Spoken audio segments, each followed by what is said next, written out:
এবার বোরাক উপরে ওঠা শুরু করলো, আর এবার যাচ্ছে এই বাইতুল মাকদাস থেকে উপরের দিকে। এটাকে বলা হয় মেরাজ, মানে ঊর্ধ্বে আরোহণ, ঊর্ধ্বগমন। ঠিক আছে।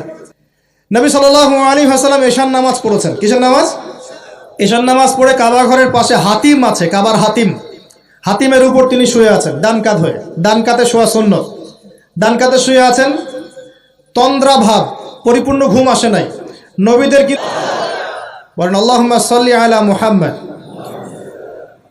আল্লাহুম্মা বারিক আলা মুহাম্মদ। তোমাকে সৃষ্টি করার পর থেকে মুহাম্মাদের চেয়ে সাল্লাল্লাহু আলাইহি ওয়াসাল্লাম শ্রেষ্ঠ কোনো মানুষ তোমার পিঠে ওঠে নাই। সুবহানাল্লাহ।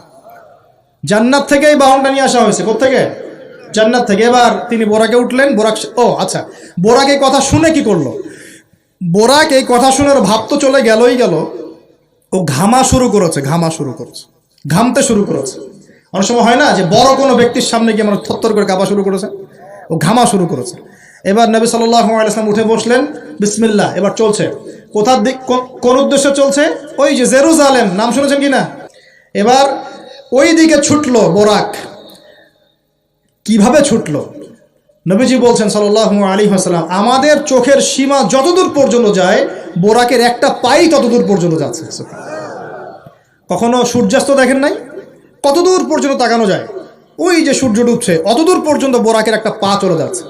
নিঃসন্দেহে আলোর বেগের চেয়ে বেশি বেগে যাচ্ছে সে। যদি যারা ফিজিক্স পড়ছেন, এই যে অ্যাস্ট্রোনমি নিয়ে পড়াশোনা করছেন, আপনারা তো জানেন আলোর বেগের চাইতেও যদি দ্রুতগামী কোনো বাহন আবিষ্কার করা যায়, তাহলে সময়ের চেয়ে বেশি দূরে যাওয়া যাবে না? যাওয়া যাবে। বোরাকের গতি নিঃসন্দেহে আলোর গতির চেয়ে বেশি ছিল।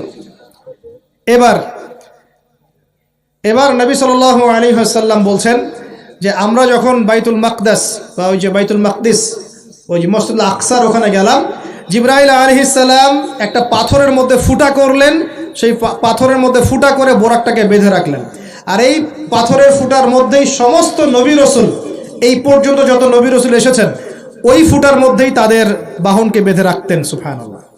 এবার নবীজি মসজিদে ঢুকলেন। ঢুকে দেখছেন একজন মানুষ নামাজ আদায় করছেন, একটু লম্বা গড়নের, ছিপছিপে দেহ, তো লম্বা, চুলগুলো কোকড়ানো কানের লতি পর্যন্ত। মনে থাকবে? চুলগুলো কোকড়ানো কি পর্যন্ত?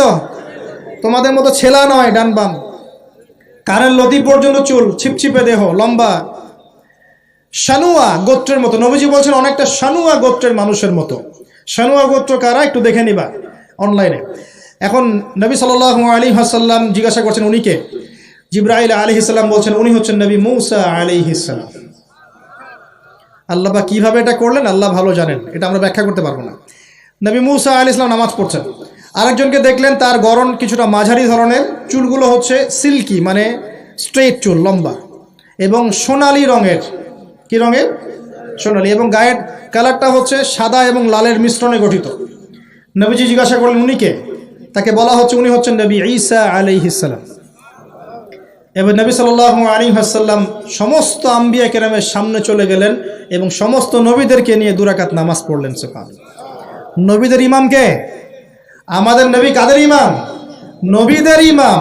আর সেই নবীর সুন্নত পালন করতে আমাদের এত কষ্ট হয় না ভাই? লজ্জা লাগে? দাঁড়িয়ে রাখলে লজ্জা লাগে না? টাকনুর উপর কাপড় তুলে লজ্জা লাগে? আস্তাগফিরুল্লাহ, আল্লাহ আমাদেরকে মাফ করুক। আমরা সর্বশ্রেষ্ঠ মানুষের উম্মত, সর্বশ্রেষ্ঠ নবীর উম্মত। আল্লাহ পাক আমাদেরকে যোগ্য উম্মত হওয়ার তৌফিক দান করুন। নবীজি নামাজ পড়লেন, নামাজ শেষ। নামাজ, ও আরেকটা কথা, আরেকজনকে নবীজি দেখলেন, তার অবয়ব সম্পর্কে তিনি বলছেন দেখতে হুবহু আমার মতোই। নবীজি বলছেন দেখতে হুবহু আমার মতোই। জিজ্ঞাসা করলেন তিনি কে? জিবরাইল আলাইহিস সালাম বলছেন তিনি হচ্ছেন নবীগণের পিতা ইব্রাহিম আলাইহিস সালাম। ইব্রাহিম আলাইহিস সালামের দেহের গঠন, চেহারা একদম আমাদের নবীর মতো ছিল। সুবহানাল্লাহ। হয়তোবা এই কারণেই, হয়তোবা আল্লাহ ভালো জানেন, আমরা কিন্তু দরুদে কার নাম পড়ি? নবীর নামের সাথে ইব্রাহিম আলাইহিস সালামের নাম পড়ি। এবং তার জীবনীর সাথে আমাদের নবীর জীবনী কিন্তু হুবহু মিল আছে। আমাদের নবীজিকে হিজরত করতে হয়েছে, ইব্রাহিম আলাইহিস সালামকে করতে হয়েছে। ইব্রাহিম আলাইহিস সালামকে আগুনের পরীক্ষা দেওয়া লাগছে, আমাদের নবীকে বদরে উহুদে পরীক্ষা দেওয়া লাগছে। লাগে নাই? আমাদের নবীকে পাশে ছিলেন স্ত্রী খাদিজা রাদিয়াল্লাহু আনহা, ইব্রাহিম আলাইহিস সালামের পাশে ছিলেন স্ত্রী সারা এবং হাজারা আলাইহিম আসসালাম। মানে টোটালি মিল পাবেন আপনি দেখবেন টোটালি মিল আছে। ওইদিকে যাচ্ছি না আমি। এবার নামাজ শেষে নবী সাল্লাল্লাহু আলাইহি ওয়াসাল্লাম আবার বোরাকে উঠলেন। এবার বোরাক উপরে ওঠা শুরু করলো। এই পর্যন্ত যেটা এসেছে এটা হচ্ছে মক্কা থেকে জেরুজালেম পর্যন্ত, এটাকে বলা হয় ইসরা। এটাকে কি বলা হয়? ইসরা মানে নাইট জার্নি, মানে রাত্রেবেলা নৈশ ভ্রমণ। আর এবার যাচ্ছে এই বাইতুল মাকদাস থেকে উপরের দিকে, এটাকে বলা হয় মেরাজ, মানে ঊর্ধ্বে আরোহণ, ঊর্ধ্বগমন। ঠিক আছে, এবার প্রথম আকাশে যখন পৌঁছালেন, প্রথম আকাশের দরজা আছে, কি আছে? আর প্রথম আকাশ মানে আমরা যে তারা দেখি এগুলো কিন্তু প্রথম আকাশে। ঠিক আছে, প্রথম আকাশ মানে প্রথম মহাকাশ। শুধু এটা নয় যে ওই যে ওজোনোস্ফিয়ার, আয়নোস্ফিয়ার যেটা ভাগ করেছি, এগুলো নয়। আমরা যা দেখি এগুলো সব হচ্ছে প্রথম মহাকাশের অংশ। এখানে দরজা আছে একটা, আমরা দেখতে পারি না। এখানে গিয়ে জিবরাইল আলাইহিস সালাম দাঁড়িয়ে গেলেন, নবী সাল্লাল্লাহু আলাইহি ওয়াসাল্লাম দাঁড়িয়ে গেলেন। ওই দিক থেকে আওয়াজ আসছে যে কে? জিবরাইল আলাইহিস সালাম বলছেন যে আমি জিবরিল। আপনার সাথে কে? বলা হচ্ছে আমার সাথে হচ্ছে বিশ্বনবী মুহাম্মদ রাসূলুল্লাহ সাল্লাল্লাহু আলাইহি ওয়াসাল্লাম। আপনাকে কি পাঠানো হয়েছিল তাকে আনার জন্য? তিনি বলছেন হ্যাঁ। তিনি বলেছেন হ্যাঁ, বাস হ্যাঁ, কারণ তিনি সাদিকুল আমিন। এবার দরজা খুলে দেওয়া হলো, তিনি ভিতরে ঢুকলেন, দেখলেন সেখানে একজন ব্যক্তি যিনি মাশাআল্লাহ ডান দিকে তাকাচ্ছেন, ডান দিকে অনেক আদম সন্তানের আকৃতি আছে, ডান দিকে তাকাচ্ছেন হাসছেন, বাম দিকে তাকাচ্ছেন, বাম দিকে অনেক আদম সন্তানের আকৃতি আছে, বাম দিকে তাকিয়ে কাঁদছেন। নবী সাল্লাল্লাহু আলাইহি ওয়াসাল্লাম বললেন উনি কে? তখন তাকে বলা হলো ইনি হচ্ছেন আপনাদের পিতা, মানে আদম সন্তানদের পিতা, আদম আলাইহিস সালাম। আদম আলাইহিস সালাম নবীকে দেখে সালাম দিলেন। আদম আলাইহিস সালাম নবীকে সালাম দিলেন, নবীও সালামের প্রত্যুত্তর করলেন এবং আদম আলাইহিস সালাম তার জন্য দোয়া করলেন। তিনি উঠে গেলেন আরো উপরে। এবার দ্বিতীয় মহাকাশে যখন চলে গেছেন, এই দ্বিতীয় মহাকাশ পর্যন্ত সায়েন্স যেতে পারে নাই, কেউই পারেনি, আল্লাহ রাসূল সাল্লাল্লাহু আলাইহি ওয়াসাল্লাম ছাড়া। এখানে গিয়ে তিনি দেখলেন সিমিলারলি দুজন বসে আছেন। কয়জন? দুজন। এবং দুজন এর পরিচয় জিজ্ঞাসা করলে জিবরাইল আলাইহিস সালাম বললেন ইনি হচ্ছেন ঈসা আলাইহিস সালাম আর ইনি হচ্ছেন ইয়াহইয়া আলাইহিস সালাম। দুজনের মাঝে কি সম্পর্ক? খালাতো ভাই। কি সম্পর্ক? খালাতো ভাই। এখানে বলে রাখি দুজনের মিলটা কি? এই দুজনকেই ইহুদিরা হত্যা করার চেষ্টা করেছে। ঈসা আলাইহিস সালাম এবং ইয়াহইয়া আলাইহিস সালাম উভয়কেই কারা হত্যা করার চেষ্টা করেছে? ইয়াহইয়া আলাইহিস সালামকে তো হত্যা করেই ফেলেছিল, আর ঈসা আলাইহিস সালামকে হত্যা করার চেষ্টা করেছিল, কিন্তু আল্লাহ পাক সেটা হতে দেন নাই। আল্লাহ পাক তাকে উঠিয়ে নিয়েছে। তিনি আবার আসবেন কিনা? কোথায় আসবেন? সিরিয়ায়। কেন আসবেন? কারণ তিনি এই পৃথিবী থেকে দাজ্জাল এবং তার সমস্ত বাহিনীকে মেরে ফেলবেন ইনশাআল্লাহ, এবং প্যালেস্টাইন থেকে সারা বিশ্বে 40 বছর রাজত্ব করবেন ইনশাআল্লাহ। এটা হবে কি না? বিশ্বাস আছে তো ইনশাআল্লাহ? এটা হবে ইনশাআল্লাহ। এরপর সামনে যান, তৃতীয় আসমানে উঠলেন। সেখানে দেখছেন একজন ব্যক্তি যাকে এই পৃথিবীর অর্ধেক সৌন্দর্য দেয়া হয়েছে। নবীজি বললেন তিনি কি? এত অপরূপ সুন্দর। তখন নবী সাল্লাল্লাহু আলাইহি ওয়াসাল্লামকে বলা হচ্ছে তিনি হচ্ছেন ইউসুফ আলাইহিস সালাম, যাকে এই পৃথিবীর অর্ধেক সৌন্দর্য দেয়া হয়েছে। আমরা সূরা ইউসুফ পড়ি আর মনে করি এটা হচ্ছে ইউসুফ জুলাইখার ঘটনা, তাই না ভাই? আসলে এখানে প্রেম কাহিনী কার?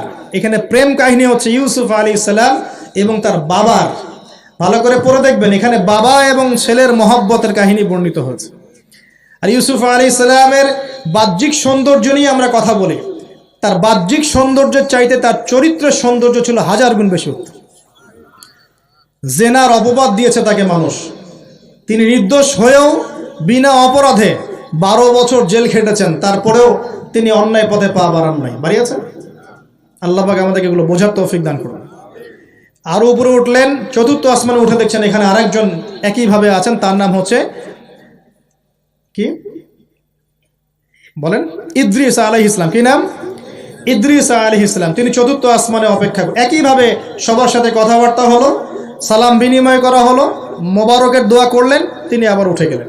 পঞ্চম আসমানে উঠে তিনি দেখছেন ওই যে নবী মূসা আলাইহিস সালাম। কোন নবী? নবী মূসা আলাইহিস সালাম। সবাই সালাম দিচ্ছেন, একইভাবে কথাবার্তা হচ্ছে। ষষ্ঠ আসমানে উঠে দেখছেন হারুন আলাইহিস সালাম, মূসা আলাইহিস সালামের ভাই, মনে আছে? হারুন আলাইহিস সালাম, যিনি ফেরাউনের কাছে দাওয়াত নিয়ে গিয়েছিলেন, মূসা আলাইহিস সালামের সাথে ছিলেন। সপ্তম আসমানে উঠে তিনি দেখছেন একজন ব্যক্তি যার চেহারা একদম ছোট ছোট বাচ্চারা যারা মারা যায়, আল্লাহ রাব্বুল আলামিন তাদের রূহটাকে ওখানে রেখেছেন। তারা ওখানে খেলছে, যখনই ওদের পিতামাতার কথা মনে হয় দৌড় দিয়ে আসে ইব্রাহিম আলাইহিস সালামের কাছে। মনে রাখবেন, বাচ্চাদের সাথে কেন ইব্রাহিম আলাইহিস সালামকে রাখা হলো, এখানে একটা ব্যাখ্যা হতে পারে, আল্লাহু আ'লাম। শিশুদের সাথে থাকতে হলে শিশুর মতো মন থাকতে হয়। বাচ্চাদের সাথে কারা ভালোভাবে মিশতে পারে জানেন? যাদের মনটা বাচ্চাদের মতো, শিশুর মতো সরল হতে হয়, শিশুর মতো হতে হয়, সরল। যাদের মন শিশুর মতো সরল, এদের মনের মধ্যে কিন্তু হিংসা, বিদ্বেষ, রিয়া, অহংকার এগুলো থাকবে না। ইব্রাহিম আলাইহিস সালাম ওই শিশু কুরবানির পরীক্ষায় ফেলতে হয়েছিল না? আল্লাহ রাব্বুল আলামিন দেখেন তাকে বাচ্চাদের সাথে রেখে দিয়েছেন। বাচ্চারা ওখানে খেলাধুলা করে, যখনই ওদের বাবার কথা মনে হয়, মায়ের কথা মনে হয়, দৌড় দিয়ে ইব্রাহিম আলাইহিস সালামের কাছে চলে আসে। তিনি আদর করে দেন, আবার চলে যায়। কি চমৎকার দৃশ্য! তিনি হেলান দিয়ে আছেন বাইতুল মামুরে, সালাম করলেন, সালাম করে নবীজিকে বললেন, হে নবী, আপনার উম্মতকে জানিয়ে দিয়েন, আমি আপনাদেরকে সেটা জানিয়ে দিচ্ছি। হে নবী, আপনার উম্মতকে জানিয়ে দিয়েন যে জান্নাত হচ্ছে একটা উর্বর জায়গা, জান্নাতের পানি হচ্ছে মিষ্টি, জান্নাতের মাটি খুব উর্বর, জান্নাতের অনেক জায়গা ফাঁকা পড়ে আছে। আপনার উম্মতকে জানিয়ে দিন এই ফাঁকা জায়গাগুলোতে তারা যদি গাছ লাগাতে চায় তাহলে যেন পড়ে সুবহানাল্লাহ, আলহামদুলিল্লাহ, ওয়ালা ইলাহা ইল্লাল্লাহ, আল্লাহু আকবার, ওয়ালা হাওলা ওয়ালা কুওয়াতা ইল্লা বিল্লাহ। এই মেসেজটা কে দিয়েছেন? ইব্রাহিম আলাইহিস সালাম। এই যে বাইতুল মামুরে হেলান দিয়ে আছেন, এটা কি? নবীজি বলছেন এটা হচ্ছে ফেরেশতাদের ইবাদত করার জায়গা। সুবহানাল্লাহ। কাবা ঘর আছে না আমাদের, এই কাবা ঘরের ঠিক সোজা উপরে বাইতুল মামুর আছে, সপ্তম আসমানের ওখানে। ফেরেশতারা কিভাবে ইবাদত করেন শোনেন। নবীজি বলছেন এই বাইতুল মামুরে প্রতি মুহূর্তে 70,000 ফেরেশতা তাওয়াফ করছে। সুবহানাল্লাহ। ঠিক যেমন এখানে তাওয়াফ হচ্ছে 24 ঘন্টা, তাওয়াফ কি থেমে থাকে? তাওয়াফ থামে না। ঠিক ওইভাবে বাইতুল মামুরে তাওয়াফ থেমে থাকছে না। বাইতুল মামুরে ফেরেশতারা তাওয়াফ করছেন 70,000 ফেরেশতা একই সাথে। আর শুনে রাখেন, যে 70,000 ফেরেশতা একবার তাওয়াফ করার সৌভাগ্য পেয়েছে তারা কিয়ামত পর্যন্ত আর দ্বিতীয়বার চান্স পাবে না। এবার কি চিন্তা করতে পারছেন ফেরেশতাদের সংখ্যা কত কত হতে পারে? আমাদের সংখ্যা তত্ত্বের বাইরে, আমাদের সংখ্যা তত্ত্বের বাইরে। এবার নবী সাল্লাল্লাহু আলাইহি ওয়াসাল্লাম আরো একটু উপরে উঠলেন। এই জায়গার নাম সিদরাতুল মুনতাহা। কি নাম? সিদরাতুল মুনতাহা। এটা হচ্ছে একটা বড়ই গাছ। বড়ই গাছ দেখেছেন তো? এটা নবীজি বলছেন এত চমৎকার এই বড়ই গাছ, এর মধ্যে এত বেশি রং ছিল যে রংগুলোকে আমি ব্যাখ্যা করতে পারবো না। এর পাতাগুলো ছিল হাতির কানের মতো এবং এর ফলগুলো ছিল মটকার মতো বড় বড় এক একটা, এবং এর মধ্যে প্রজাপতি বসেছিল। এই প্রজাপতিগুলোর রং এত চমৎকার যেগুলো আমাদের পৃথিবীর রঙের মতো নয়। মানে এগুলো ব্যাখ্যা করার মতো শব্দ আমাদের কাছে নাই। অ্যামেজিং! এটা কোন জায়গা? আমাদের সবার রূহগুলো যেখানে উঠে যায়। এটা কোন জায়গা? আমাদের সবার নেক আমলগুলো যেখানে উঠে যায়। সবার রূহ, মৃত ব্যক্তিদের রূহ বা আত্মা এবং নেক আমলগুলো এই পর্যন্ত ওঠে, এরপরে সেখান থেকে উঠিয়ে নেওয়া হয়, এরপরে তারা আর যেতে পারে না। একইভাবে উপর থেকে আল্লাহ পাকের কোনো আদেশ আসলে এই সিদরাতুল মুনতাহা পর্যন্ত আসে, এরপর সেখান থেকে নিয়ে আসা হয়। আমি কি বুঝতে পারছি? এই হলো সিদরাতুল মুনতাহা, যেটা ফেরেশতাদের শেষ সীমা। এরপরে ফেরেশতারা আর যেতে পারবেন না। আল্লাহ পাকের নিকটবর্তী ফেরেশতারা ছাড়া নর্মাল যারা, তারা ওখানে যেতে পারবে। নর্মাল মানে বলছি যারা এমনি অন্যান্য দায়িত্বে আছেন তারা সেখানে যেতে পারবেন না। এই পর্যন্ত লাস্ট ওই যে লাইন থাকে না, ডেড লাইন, এটা ডেড লাইন, এরপর যেতে পারবে না। এবার আমাদের নবীকে এখানে বাহন চেঞ্জ করে দেওয়া হলো, অন্য একটা বাহন আরো দ্রুতগামী তাকে দেওয়া হলো। এই বাহনে করে নবীজি একদম আলো পর্দা ভেদ করে উপরে উঠছেন। সুবহানাল্লাহ। আল্লাহ পাকের একদম কাছাকাছি আসছে।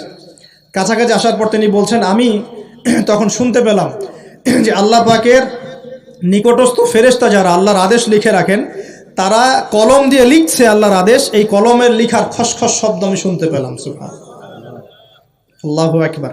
এবার আল্লাহ রাব্বুল আলামিন তাকে কাছে নিয়ে, শোনেন প্রিয় ভাই, উম্মতে মুহাম্মাদি শুনে রাখো, আল্লাহ পাক 3টা স্পেশাল ওহী করলেন। কয়টা ভাই? 3টা। অন্যান্য অনেক কথা তো হয়েছে, সেগুলো তো আমরা হাদিসের মধ্যে আমরা ডিটেলস বলতে পারছি না, সময় শর্ট। 3টে স্পেশাল ওহী আল্লাহ রাব্বুল আলামিন করেছেন। তার প্রথমটা হচ্ছে নবী সাল্লাল্লাহু আলাইহি ওয়াসাল্লামকে এই জায়গায় 50 ওয়াক্ত নামাজ হাদিয়া গিফট দেওয়া হলো। কত ওয়াক্ত? এবার নবীজি 50 ওয়াক্ত নিয়ে চলে আসছেন। আর পরের দুটা পরে বলছি। 50 ওয়াক্ত নিয়ে চলে আসছেন। আসার সময় এই যে 6ষ্ঠ আসমানে, 5ম আসমানে কার সাথে দেখা? মুসা। কে আমাকে করছে? মুসা আলাইহিস সালাম। তিনি বলছেন, আল্লাহ পাক কি দিয়েছেন আপনাকে হাদিয়া? নবী সাল্লাল্লাহু আলাইহি ওয়াসাল্লাম বলছেন 50 ওয়াক্ত নামাজ। কত ওয়াক্ত? 50 ওয়াক্ত। নবী এবার মুসা আলাইহিস সালাম বলছেন, আমার উম্মতকে 2 ওয়াক্ত নামাজ দেওয়া হয়েছে, সেটাই আমার উম্মত আদায় করতে পারে নাই। 50 ওয়াক্ত নামাজ আপনার উম্মত পারবে না, আপনি কমাই নিয়ে আসেন, যান। তিনি আবার গেলেন 50 থেকে 45, আবার 45 থেকে 40, 40 থেকে 35, 35 থেকে 30, এই করতে করতে করতে করতে 5 ওয়াক্ত যখন আসলো, তখনও নবীজিকে বলা হচ্ছে আপনি আরও কমায় নিয়ে আসেন। নবীজি বলছেন আমার যেতে লজ্জা লাগছে, আল্লাহ পাক আমাকে এত বেশি কমিয়ে দিলেন, আরও কমাতে চাইতে আমার লজ্জা লাগছে।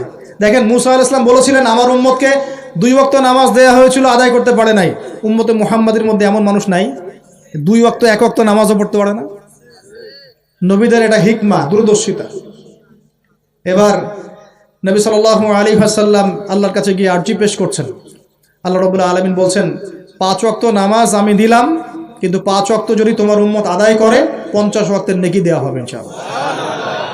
আরেকটা বেনিফিট তোমার উম্মতের যে কোনো ব্যক্তি যে আমলই করুক না কেন 10 গুণ বাড়ায় নেকি দেওয়া হবে ইনশাআল্লাহ। কিন্তু তোমার উম্মতের কোনো ব্যক্তি যদি গুনাহ করে তাহলে গুনাহকে 10 গুণ বাড়ায় দিব না ইনশাআল্লাহ। গুনাহ একটাই থাকবে, গুনাহ কি হবে? একটাই থাকবে। আর নেকির কাজ করলে 10 গুণ বাড়ায় দেওয়া হবে। 1 টাকা দান করছেন 10 টাকার নেকি হবে, 1 রাকাত নামাজ পড়ছেন 10 টাকাতে নেকি হবে, একটা সেজদা করছেন 10টা সেজদার নেকি হবে ইনশাআল্লাহ। কথা বুঝতে পারছেন? এটা হলো একটা গিফট বা হাদিয়া। সেকেন্ড গিফটটা হচ্ছে আল্লাহ রাব্বুল আলামিন নবী সাল্লাল্লাহু আলাইহি ওয়াসাল্লামকে সূরা বাকারার শেষের 2টা বা 3টা আয়াত ওহী করলেন। কয়টা ভাই? শেষের 2টা বা 3টা। লিল্লাহি মা ফিস সামাওয়াতি এখান থেকে ফানসুরনা আলাল কওমিল কাফিরিন পর্যন্ত। এই আয়াতগুলোর ফজিলত সম্পর্কে এসেছে যে রাতের বেলা কেউ যদি এই আয়াতগুলো পড়ে ঘুমায়, সূরা বাকারার শেষের 2টা বা 3টা পড়ে ঘুমায়, সারা রাত তাহাজ্জুদের নেকি পাবে ইনশাআল্লাহ। এবং দৃশ্য অদৃশ্যের কোনো ক্ষতি, তার কোনো অনিষ্ট সাধন করতে পারবে না ইনশাআল্লাহ। এই যে সমস্যা হয় ঘুমের মধ্যে, জিনের সমস্যা, জাদুর সমস্যা, বদনজর ইত্যাদি, কোনো রকম প্রবলেম তাকে ফেস করতে হবে না ইনশাআল্লাহ। সূরা বাকারার শেষের কয় আয়াত? কমপক্ষে 2 আয়াত, যদি পারেন 3টা আয়াত পড়বেন। 2টা হাদিয়া হল। 3 নম্বর হাদিয়াটা আরও বড়। 3 নম্বর হাদিয়া হচ্ছে নবী সাল্লাল্লাহু আলাইহি ওয়াসাল্লামকে আল্লাহ পাক বললেন তোমার উম্মতের, একটু গৌর করে শোনেন, তোমার উম্মতের যে কোনো ব্যক্তি যত পাপই করুক না কেন, যদি আমার সাথে শিরকের পাপ না করে, শিরকের পাপ ছাড়া আমার সাথে সাক্ষাৎ করে, আসমান জমিন সমানও যদি পাপ করে, আমি আল্লাহ তার সামনে আসমান জমিন সমান ক্ষমা নিয়ে হাজির হব ইনশাআল্লাহ। এই উম্মতের যে কোনো ব্যক্তি খালি লা ইলাহা ইল্লাল্লাহ মুখ দিয়ে পড়েছে, ইসলামের সামনে আত্মসমর্পণ করেছে এবং শিরক মুক্ত আমল করেছে, বেদাত মুক্ত আমল করেছে, ঠিক আছে, তার যত বড় বড় পাপই থাকুক না কেন ইনশাআল্লাহ আল্লাহ পাক কোনো না কোনো ওসিলায় সেই পাপ মাফ করে দেবেন ইনশাআল্লাহ। এটা একদম লিখিত হয়ে গেছে। জান্নাতীদের 120 কাতার হবে। এই 120 কাতার মানুষের মধ্যে 80 কাতার হবে উম্মতে মুহাম্মাদের মধ্যে। আমরা কি শিরক মুক্ত আমল করতে পারবো না ভাই? সাহাবীরা অবাক হয়ে বলছেন যদি সে চুরি করে, যদি সে জেনা করে, নবীজি বলছেন যদি সে চুরিও করে, যদি সে জেনাও করে, তবুও তাওহীদ ঠিক থাকলে জান্নাতে চলে যাবে। এখন কি তাওহীদ ঠিক করে চুরি করা শুরু করব? তাওহীদ ঠিক করে কি জেনা করা শুরু করব? এখানে আল্লাহ পাকের তাওহীদের গুরুত্ব বোঝানো হয়েছে। আর যে ব্যক্তি প্রকৃত তাওহীদে থাকবে সে কি জেনা করতে পারবে? আল্লাহ পাক আমাদের সবাইকে 3টা হাদিয়া গ্রহণ করার তৌফিক দান করুন। আমার সাথে বলেন 50 ওয়াক্ত নামাজ মানে 5 ওয়াক্তই। 5 ওয়াক্ত মানেই 50 ওয়াক্ত। 1 ওয়াক্ত পড়ছি মানে 5 ওয়াক্ত পড়ছি। 1 ওয়াক্ত পড়ছি মানে 10 ওয়াক্ত পড়ছি। 1 ওয়াক্ত পড়ছি মানে 10 ওয়াক্ত পড়ছি। আমরা কিন্তু 50 ওয়াক্তের নেকিই পাচ্ছি ইনশাআল্লাহ। আমরা সবাই 5 ওয়াক্ত নামাজের হেফাজত করতে পারবো তো ইনশাআল্লাহ? আল্লাহ পাক তৌফিক এনায়েত করুন, আমিন। আমরা কি সূরা বাকারার শেষের আয়াতগুলো মুখস্থ করতে পারবো ইনশাআল্লাহ?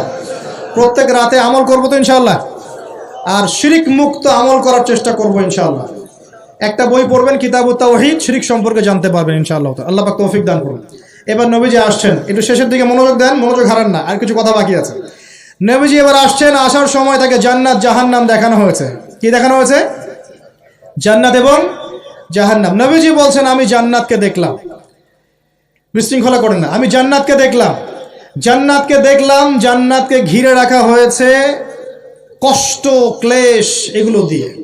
মানে জান্নাতটা ঘেরা আছে কষ্ট দিয়ে, মানে জান্নাতে যেতে হলে কষ্ট করতে হবে।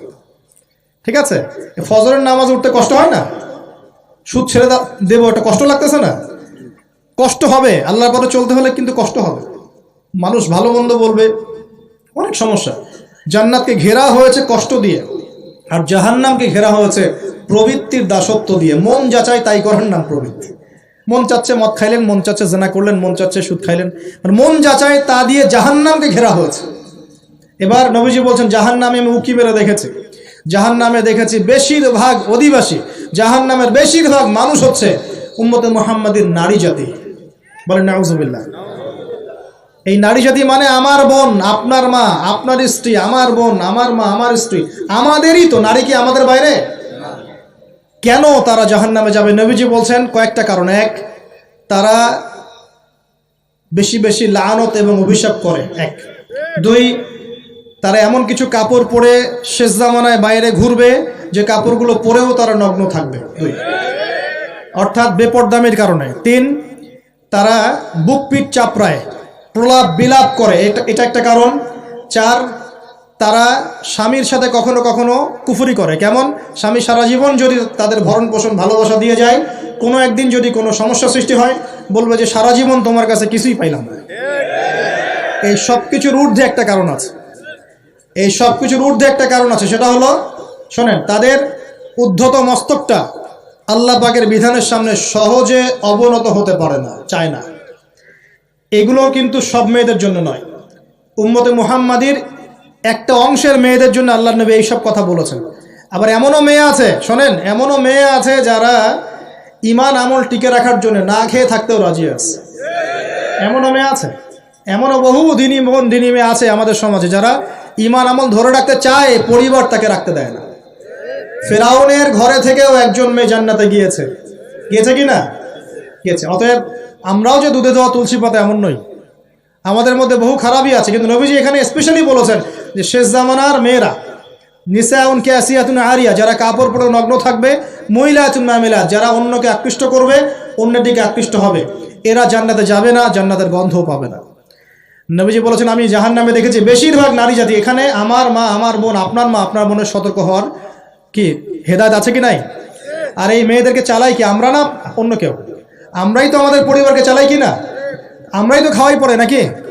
তাহলে আমাদের পরিবারের বোনেরা কি পর্দা করতে পারবে না? প্রতিষ্ঠা করতে পারবেন না? পরিবারের আমাদের মায়েরা, বোনেরা, স্ত্রীরা পর্দা করবে না? এই দায়িত্ব আমাদের না? পরিবারের কর্তা আমরা নই? আল্লাহ কি আমাদেরকে জিজ্ঞাসা করবেন না? অতএব আমরাও যেন সতর্ক হয়ে যাই, আল্লাহ পাক তৌফিক দান করুন। এই জন্য বলি, বিয়ে করতে হলে আগে দিনদারিতা দেখবেন, তারপর বিয়ে করবেন। দুনিয়াদারিতা দেখে বিয়ে করলে পরে পস্তাবেন। ছেলে মেয়ে উভয়ের প্রতি একই নসিহত, বিয়ে করতে যদি হয়, বিয়ে যদি করতেই হয়, তাহলে দিনদারিতা দেখে বিয়ে করুন। তারপর দেখবেন যে মেয়ের বংশ কেমন, সৌন্দর্য কেমন, এই সেই পরে দেখবেন। আগে দেখবেন দিনদারিতা ঠিক আছে কিনা। ছেলের ক্ষেত্রে একই বিধান, আগে দেখতে চান না কত বড় চাকরি করে, কত প্রপার্টিজ আছে, কত বড় বাড়ি, এগুলো পরে দেখবেন। আগে দেখবেন ছেলে নামাজ পড়ে কিনা, ছেলের মধ্যে সুন্নত আছে কিনা, এইগুলো আগে দেখবেন। এই বিয়ে নিয়ে প্রচুর জাহিলিয়াত সমাজে আছে, এই কারণেই পরিবারগুলো এখন ভেঙে যাচ্ছে। আল্লাহ পাক আমাদেরকে সুন্নাহ মেনে চলার তৌফিক দান করুন, বলি আমিন। নবীজি এখানে বলেছেন আমি জাহান্নামে দেখেছি বেশিরভাগ অধিবাসী নারী জাতি। আমাদের বোনদেরকে রিকোয়েস্ট করব, সতর্ক হয়ে যান, আল্লাহর ওয়াস্তে সতর্ক হয়ে যান। কেন? শোনেন, কেন নবীজি বললেন, এই পয়েন্টটা একটু ভালো করে বোঝেন। কেন নবীজি এই উম্মতের মধ্যে বেশিরভাগ মেয়েকে জাহান্নামী বললেন? আপনি একটু চিন্তা করেন তো, এই উম্মতের মধ্যে কি এমন হয়েছে, এই উম্মতের মেয়েদের সাথে কি এমন হয়েছে যার ফলে মেয়েদেরকে আর ঘরে রাখা যায় না, সব বাইরে চলে আসতেছে? কি হয়েছে এই উম্মতের মেয়েদের সাথে? এই প্রবলেম তো আগে 200-500 বছর আগে ছিল না। 500 বছর আগে আপনি কি কোনো মেয়েকে দেখেছেন আমাদের মেয়েদের মতো বেপর্দায় সারা রাস্তাঘাট, গ্রামগঞ্জ, একদম অফিস আদালত বাজার ঘাট সব ঘুরে বেড়াচ্ছে? দেখেছেন 500 বছর আগে, 300 বছর আগে, 200 বছর আগে? লাস্ট সমসাময়িক সময়ে কি এমন হলো যে মেয়েদেরকে আর ঘরে রাখা যায় না? আমি একটা শব্দ বলে দিই, বাসায় গিয়ে রিসার্চ করবেন, সব বলে দিব না। লাস্ট 100-200-300 বছরে একটা মুভমেন্ট, একটা আদর্শ ছড়িয়ে পড়েছে বিশ্বের বুকে, তার নাম হলো ফেমিনিস্ট রেভলিউশন। মনে থাকবে, ফেমিনিস্ট রেভলিউশন। এটা নিয়ে ঘাটাঘাটি করেন, বুঝতে পারবেন কেন জাহান্নামের বেশিরভাগ অধিবাসী জাহান্নামে যাবে, নারীরা কেন জাহান্নামে যাবে বেশি বেশি। এই মুভমেন্টটা নিয়ে পড়াশোনা করলেই বুঝতে পারবেন। আল্লাহ পাক আমাদেরকে বোঝার তৌফিক দান করুন, অন্তরের চোখ খোলার তৌফিক দান করুন। নবীজি আরও বলছেন আমি জাহান্নামে গেলাম, জাহান্নাম আমাকে দেখানো হলো, এবং সেখানে আমি একজন ফেরেশতাকে দেখলাম। কি দেখলাম? এই ফেরেশতা আমাকে দেখে হাসে নাই। সবাই মনোযোগ দেন, মেরাজের রাতের সবাই নবী সাল্লাল্লাহু আলাইহি ওয়াসাল্লামের সাথে হাসি মুখে সাক্ষাৎ করেছেন এই ফেরেশতা বাদ দিয়ে। নবীজি বললেন জিবরাইল আলাইহিস সালামকে, সে এত গম্ভীর কেন, তার চেহারা হাসি নাই কেন? জিবরাইল আলাইহিস সালাম বলছেন যখন থেকে আল্লাহ পাক তাকে জাহান্নামের দায়িত্ব দিয়েছেন, যেদিন থেকে আল্লাহ পাক এই ফেরেশতাকে জাহান্নামের দায়িত্ব দিয়েছেন, ওই দিন থেকে তার চেহারার হাসি চলে গেছে। আর কিছু বলতে হবে? কেন হাসি চলে গেল? খুশিতে? জাহান্নামে আল্লাহ পাকের আযাব এবং এই আযাবের দায়িত্ব পালন করতে গিয়ে তার চেহারা থেকে হাসি চলে গেছে। নাউযুবিল্লাহ। নবীজি জানালেন তার নাম হচ্ছে মালিক। কি নাম? মালিক। আমরা দোয়া করি আমরা যেন তার সাক্ষাৎ না পাই, আমরা দোয়া করি আমরা যেন তার সাক্ষাৎ না পাই, আমিন। এবার নবী সাল্লাল্লাহু আলাইহি ওয়াসাল্লাম আসছেন, আসার সময় সুঘ্রাণ পাচ্ছেন, সুঘ্রাণ। ও একটা কথা বলি নাই, জান্নাতে তিনি যখন দেখলেন, সেখানে দেখলেন যে এখানে বেশিরভাগ অধিবাসী হচ্ছে এই উম্মতের গরিব মানুষরা। এই উম্মতে কারা? গরিব মানুষ, টাকা পয়সা কম, এত হিসাব কিতাব নাই, 5 ওয়াক্ত নামাজ পড়ে, রোজা রাখে, সাধ্যমতো দান সদকা করে, সত্য কথা বলে, জান্নাতে চলে যাবেন ইনশাআল্লাহ। গরিবদের 500 বছর আগে, কত বছর আগে? তার মানে এই উম্মতের যদি কেউ গরিব হয়ে থাকি আমরা, কষ্টের কিছু আছে? ইনশাআল্লাহ কষ্টের কিছু নাই। তারপর নবীজি আসছেন, তিনি বলছেন যে আমি একটা মিষ্টি জান্নাতি সুঘ্রাণ পেলাম। আমি জিজ্ঞাসা করলাম এটা কোত্থেকে আসছে? তখন জিবরাইল আলাইহিস সালাম বললেন এই ঘ্রাণ আসছে ফেরাউনের মেয়ের চুল আঁচড়ে দিত একজন দাসী, হঠাৎ একদিন চিরুনি পড়ে গেল হাত থেকে, সে বিসমিল্লাহ বলে চিরুনি উঠিয়েছে, আর দাসী শুনে নিয়েছে বিসমিল্লাহ মানে? বিসমিল্লাহ মানে কি? আল্লাহর নামে মানে কি? তোমার কি ফেরাউন আমার বাবা ছাড়া আরো কোনো ইলাহ আছে নাকি? তখন সেই মহিলা বলেছিল হ্যাঁ, আমি এক আল্লাহর ইবাদত করি, ফেরাউনেরও রব হচ্ছে আমার আল্লাহ। এই অপরাধে তাকে ফেরাউন বড় আগুনের কুণ্ডলি খুঁড়ে তাকে ওখানে নামিয়ে দিয়েছিল, এবং তার 3টা কি 4টা বাচ্চা ছিল, এই সব বাচ্চাগুলোকে তার চোখের সামনে পুড়িয়ে মেরেছে। শেষে একটা বাচ্চা ছিল কোলের বাচ্চা, এই বাচ্চাকে নিয়ে সে লাফ দিবে, তাকে বাধ্য করা হচ্ছে, সে তো নিজে মরতে রাজি, কিন্তু বাচ্চাটা মায়া লাগবে না, সে বাচ্চাকে নিয়ে লাফ দিতে চাচ্ছে না। তখন আল্লাহ পাক ওই বাচ্চার জবানে আল্লাহর কুদরত, আল্লাহর মোজেজা চালু করে দিলেন, ওই বাচ্চা কথা বলা শুরু করল। ওই বাচ্চা বলল হে আম্মা ইসবিরি ইয়া উম্মা, হে আমার মা সবর করো, ফাইন্না মাউইদুনাল জান্নাহ, আমাদের জন্য আল্লাহ পাক জান্নাত রেখেছেন। আলহামদুলিল্লাহ, লাভ দিয়ে জান্নাত। ওই যে ফেরাউনের স্ত্রী বলা ঠিক না এখানে, ফেরাউনের ওই দাসী যে চুল আশ্রয় দিত, আসিয়া, যার নাম বলা হয় কোনো কোনো জায়গায় আসিয়া, এবং তার সন্তানদেরকে যেখানে দাফন করা হয়েছে ওখান থেকে জান্নাতের ঘ্রাণ আসছে। কে পেলেন এই ঘ্রাণ? রাসূলুল্লাহ সাল্লাল্লাহু আলাইহি ওয়াসাল্লাম।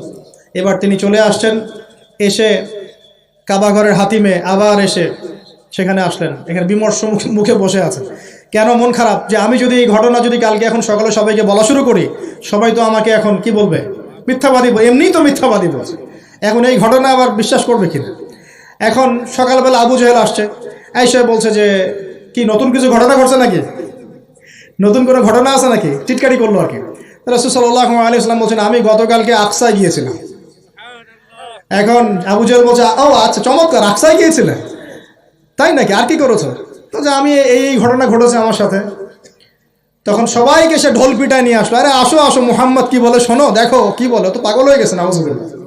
বলছে আকসায় গিয়েছিলে, বলো তো আকসায় কি কি আছে? সুবহানাল্লাহ, আল্লাহ রাব্বুল আলামিন, এখন যেমন ভিডিও দেখি না আমরা, এইভাবে আল্লাহ রাব্বুল আলামিন মসজিদুল আকসাকে নবীর সামনে তুলে ধরলেন, সামনে। এবং নবী সাল্লাল্লাহু আলাইহি ওয়াসাল্লাম দেখে দেখে বলছেন আকসায় কয়টা দরজা আছে, কয়টা জানলা আছে, পূর্ব দিকে কি আছে, পশ্চিম দিকে কি আছে, সিঁড়ি কয়টা, সব বলে দিলেন। মাশাআল্লাহ। এরপর আবু বকর সিদ্দিকের সামনে একজন কাফের গিয়ে বলছে জানো মুহাম্মদ কি বলেছে? মুহাম্মদ এই কথা বলেছে। আবু বকর সিদ্দিক তখন বলছেন যে আমি তো এর চাইতেও কঠিন কথা বিশ্বাস করি। এখন এর মাঝখানে আর কয়েকটা কথা হয়েছে, আমাদের নবী পরে হাদিসে জানিয়েছেন, এগুলো বলে শেষ করছি। নবীজি বলছেন আমি যখন মেরাজের রাতে গিয়েছি, আমাকে আল্লাহ পাক কিছু আযাব দেখিয়েছেন। কি দেখেছেন ভাই? আমরা দোয়া করি আল্লাহ পাক এই আযাবগুলো থেকে আমাদেরকে বাঁচান, এবং যে পাপের কারণে এই আযাব হয় সে পাপ থেকে আমাদেরকে বাঁচান। বলেন আমিন। আর একটা কথা বলে রাখি, যেহেতু নবীকে এই আযাবগুলো দেখানো হয়েছে, অন্য কোনো নবীকে কিন্তু দেখানো হয় নাই। কাকে দেখানো হয়েছে? আমাদের নবীকে। তার মানে এই পাপগুলো এবং এই আযাব আমাদের উম্মতের মধ্যেই বেশি থাকবে। বুঝতে পারছেন না মনে হয়? এই আযাব এবং পাপগুলো কি অন্য কোনো নবীকে দেখানো হয়েছে? আমাদের নবীকে দেখানোর কারণ কি? কারণ আপনার উম্মতের মধ্যে এই পাপগুলো ছড়াবে বেশি, এবং আপনার উম্মতের একটা অংশ এই আযাবগুলো ভোগ করবে। কি আযাব? নবীজি যাচ্ছেন, দেখছেন, যুবকরা শুনে ভালো করে, নবীজি দেখছেন একটা চুলা, কি ভাই? তন্দুর রুটি দেখেছেন, যে চুলায় রান্না করে, ঠিক ওই রকম শব্দই হাদিসে এসেছে, তান্দুর। এই চুলা এমন চুলা যার মাথাটা হচ্ছে সরু, নিচের দিকটা মোটা, নিচে আগুন জ্বলছে, ভিতরে কিছু মানুষ আছে, নিচ থেকে আগুনের দাবদাহ আসছে। যখনই আগুন আসছে জাহান্নামের, তখন তারা ধাউ ধাউ করে উপরে উঠছে, আবার যখন আগুন নেমে যায় তখন তারা নিচে নেমে যায়। নবীজি মর্মান্তিক দৃশ্য দেখে বললেন যে এরা কারা, যাদেরকে এমন আযাব দেওয়া হচ্ছে? জিবরাইল আলাইহিস সালাম বললেন, যুবক ভাই শোনেন ভালো করে, জিবরাইল আলাইহিস সালাম বললেন, এরা হচ্ছে আপনার উম্মতের সেই সব ব্যক্তি যারা বিবাহ বহির্ভূত জিনা করেছিল। এই পাপটা মারাত্মক। আল্লাহ পাক আমাদের সবাইকে এই পাপ থেকে ফিরে আসার তৌফিক দান করুন।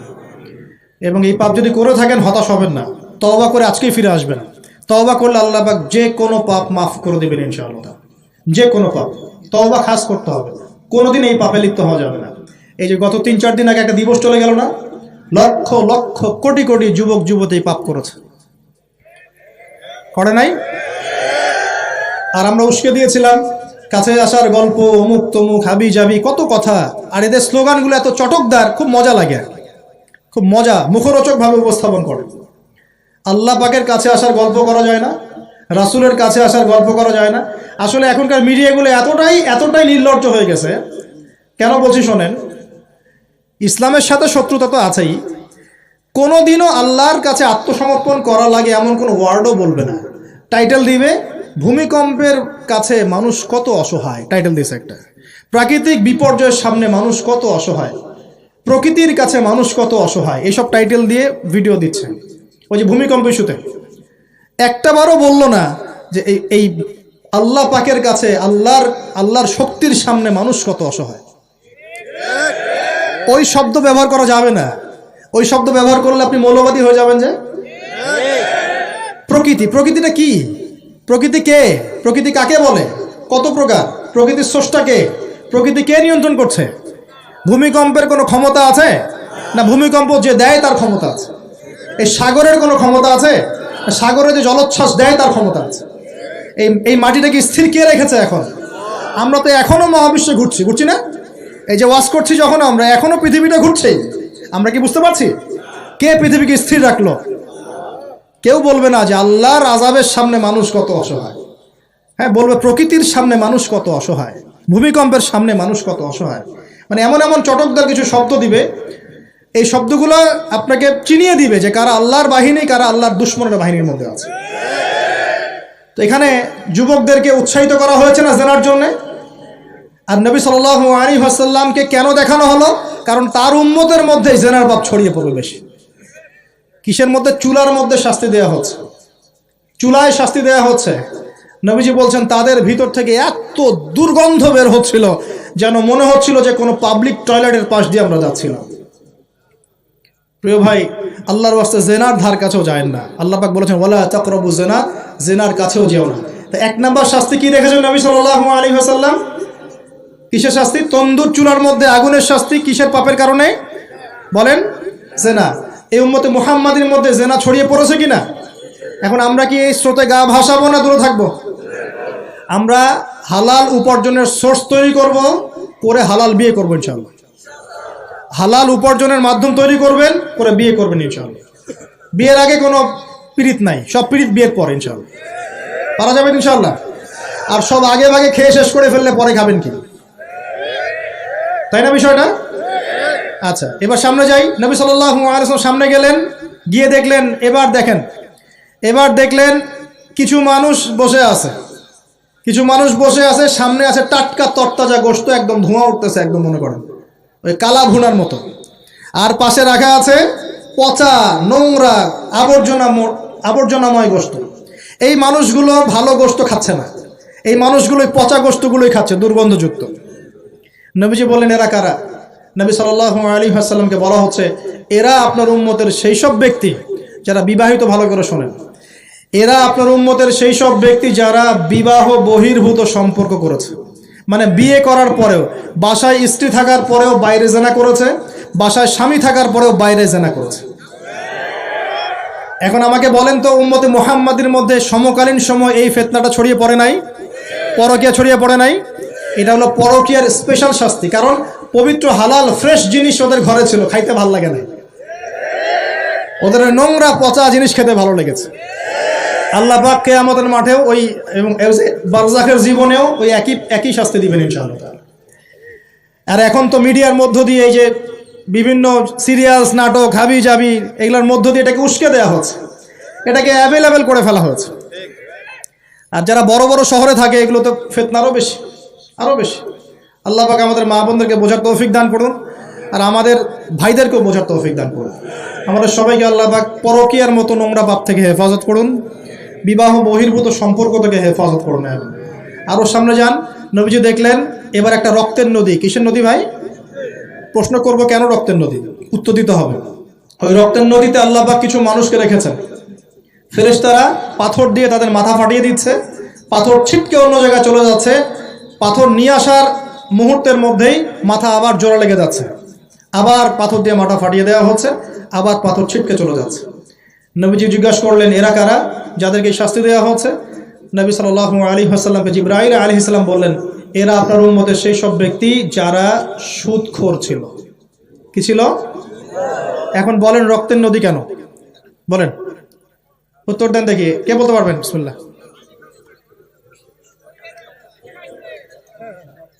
মাশাআল্লাহ মাশাআল্লাহ, শুকরিয়া। সুদের মধ্য দিয়ে এক শ্রেণীর মানুষ ধনী হয় আর এক শ্রেণীর মানুষ গরিব হয়। সুদের মধ্য দিয়ে গরিব মানুষের রক্তটাকে চুষে খাওয়া হয়। এই কারণেই কিয়ামতের মাঠে এবং বারজাখের জীবনে রক্তের নদীতে ফেলে মাথাটা ফাটিয়ে দেওয়া হবে। মাথা কেন ফাটানো হবে? এই মাথা দিয়ে শয়তানি বুদ্ধিটা বের করেছিল যে ইন্নামাল বাইউ মিসলুর রিবা, সুদ হচ্ছে ব্যবসার মতোই। এই শয়তানি কোত্থেকে বের হইছে? এই মাথা থেকে। এই কোন মাথা পাঠায় দেওয়া হবে।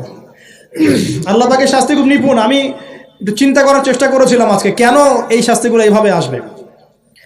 আল্লাহু আ'লাম বিসওয়াব, আল্লাহ ভালো জানেন, তবে আমাদের কাছে এটা মনে হয়। এরপর সামনে যান, এই পাপের কারণেই আরও কিছু মানুষকে শাস্তি পেতে দেখা গেছে। নবীজি দেখেছেন আরও এক শ্রেণীর মানুষ যাদের পেটটা ফুলে আছে। প্রাসাদ দেখেছেন, অট্টালিকার মতো পেটটা ফুলে আছে, ভিতরে সাপ কিলবিল করছে। না না না না না, নবীজিকে জিজ্ঞাসা করলেন এরা কারা? এই হাদিসেও আছে এরা ছিল আপনার উম্মতের সুদখোর ব্যক্তিরা, পেটের ভেতর সাপ কিলবিল করছে। আর একটা জায়গায় তিনটা দেখা গেছে সুদখোরের শাস্তি। কয়টা ভাই? তিনটা। একটা দেখলাম রক্তের নদীতে মাথা ফাটানো, একটা হচ্ছে পেটের মধ্যে সাপ কিলবিল করছে, আর একটা হচ্ছে দেখলেন কিছু মানুষ পানিতে হামাগুড়ি দিচ্ছে এবং পাথর খাচ্ছে। কি খাচ্ছে ভাই? পাথর। এবং এই পাথরটা ভিতরে যাচ্ছে, গিয়ে পিছনের রাস্তা দিয়ে বের হয়ে যাচ্ছে। নবীজি বলেন এরা কারা? একই উত্তর দিলেন জিবরাইল আলাইহিস সালাম, এরা হচ্ছে আপনার উম্মতের সুদখোর ব্যক্তিরা। সুদের এই তিনটা শাস্তি স্পেশাল দেখা গেছে। কেন আল্লাহ ভালো জানেন, আমরা সব ব্যাখ্যা করতে পারবো না। নবীজি আরও সামনে এগিয়ে গেলেন, তাকে দেখানো হলো এবার এক শ্রেণীর ব্যক্তি, হাতগুলো নখগুলো তামার মতো লম্বা, তামার নখ, লম্বা লম্বা নখ। দেখেছেন কোনো মুভির মধ্যে দেখা গেছে, ছবির মধ্যে তামার লম্বা লম্বা। হ্যাঁ, তো এই নখগুলো দিয়ে তারা চোখ এবং গাল আঁচড়াচ্ছে, কোনো ক্ষেত্রে বুক আঁচড়াচ্ছে এবং ওই গোশতগুলো খাচ্ছে। নবী জিজ্ঞাসা করলেন এরা কারা? নবীজিকে বলা হচ্ছে এরা আপনার উম্মতের সেই সব ব্যক্তি যারা বেশি বেশি গীবত করত এবং অন্যের নামে মিথ্যা অপবাদ ছড়াতো। আর সতর্ক করে দেই, এই পাপটা কিন্তু এখন ছেলে মেয়ে সব সমাজে বেশি হয়। কি আলেম জালেম সব সমাজে বেশি হয়। কোনো ক্ষেত্রে ওয়াজ মাহফিলের প্যান্ডেলগুলোর মধ্যে বসে বসে মানুষের গীবত করা হচ্ছে। এবং অনলাইনের ফেসবুক আর ইউটিউবের যে কন্টেন্টের যুগগুলো চলছে, এখানে কারণ থাক না থাক মানুষের গীবত তহমত প্রচুর হচ্ছে। কোনো কারণে হোক অকারণে হোক, সতর্ক হয়ে যাবেন। আপনার দ্বারা আমার দ্বারা যদি কারো গীবত হয়, তামার নখ দিয়ে গাল আশ্রাতে হবে কিয়ামতের মাঠে। আল্লাহ পাক বাঁচাক, আমাদের হেফাজত করুন। এবং এই পাপের আরেকটা শাস্তি দেখা হয়েছে, ওই যে নিজের ভাইয়ের গোশত ছিঁড়ে ছিঁড়ে খাচ্ছে। এক শ্রেণীর মানুষকে আগুন খাওয়ানো হচ্ছে এবং আগুনগুলো পিছনের রাস্তা দিয়ে বের হয়ে যাচ্ছে। জিজ্ঞাসা করা হলো তারা কারা? নবীজিকে বলা হচ্ছে এরা আপনার উম্মতের সেই সব ব্যক্তি যারা এতিমের মাল ভক্ষণ করত। এতিমের মাল অন্যায়ভাবে ভক্ষণ করে খেয়ে ফেলত। আছে কি নাই সমাজের মধ্যে?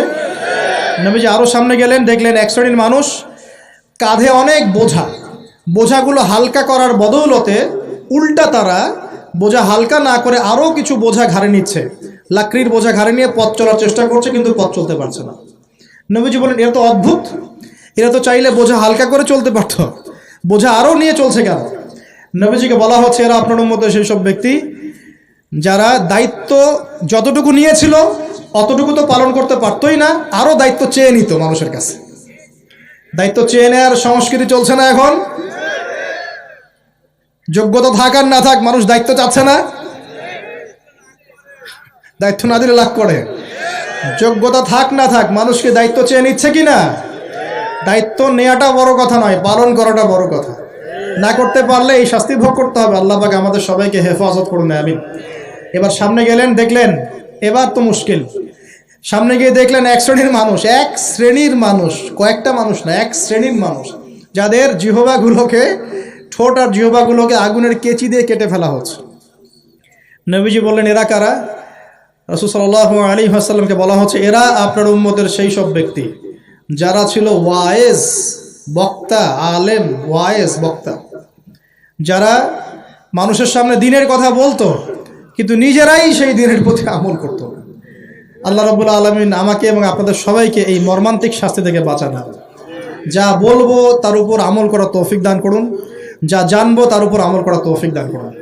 যা বলি আমল করি না সেটা প্রয়োজনে বলার দরকার নাই, যেটা আমল করি না সেটা প্রয়োজনে বলার দরকার নাই। আল্লাহ পাক আমাদেরকে রাসূলের সুন্নাহ মাফিক দাওয়াতি কাজ করার তৌফিক দান করুন এবং এই শ্রেণীর বক্তার অন্তর্ভুক্ত হওয়া থেকে আল্লাহ পাক আমাদেরকে বাঁচান।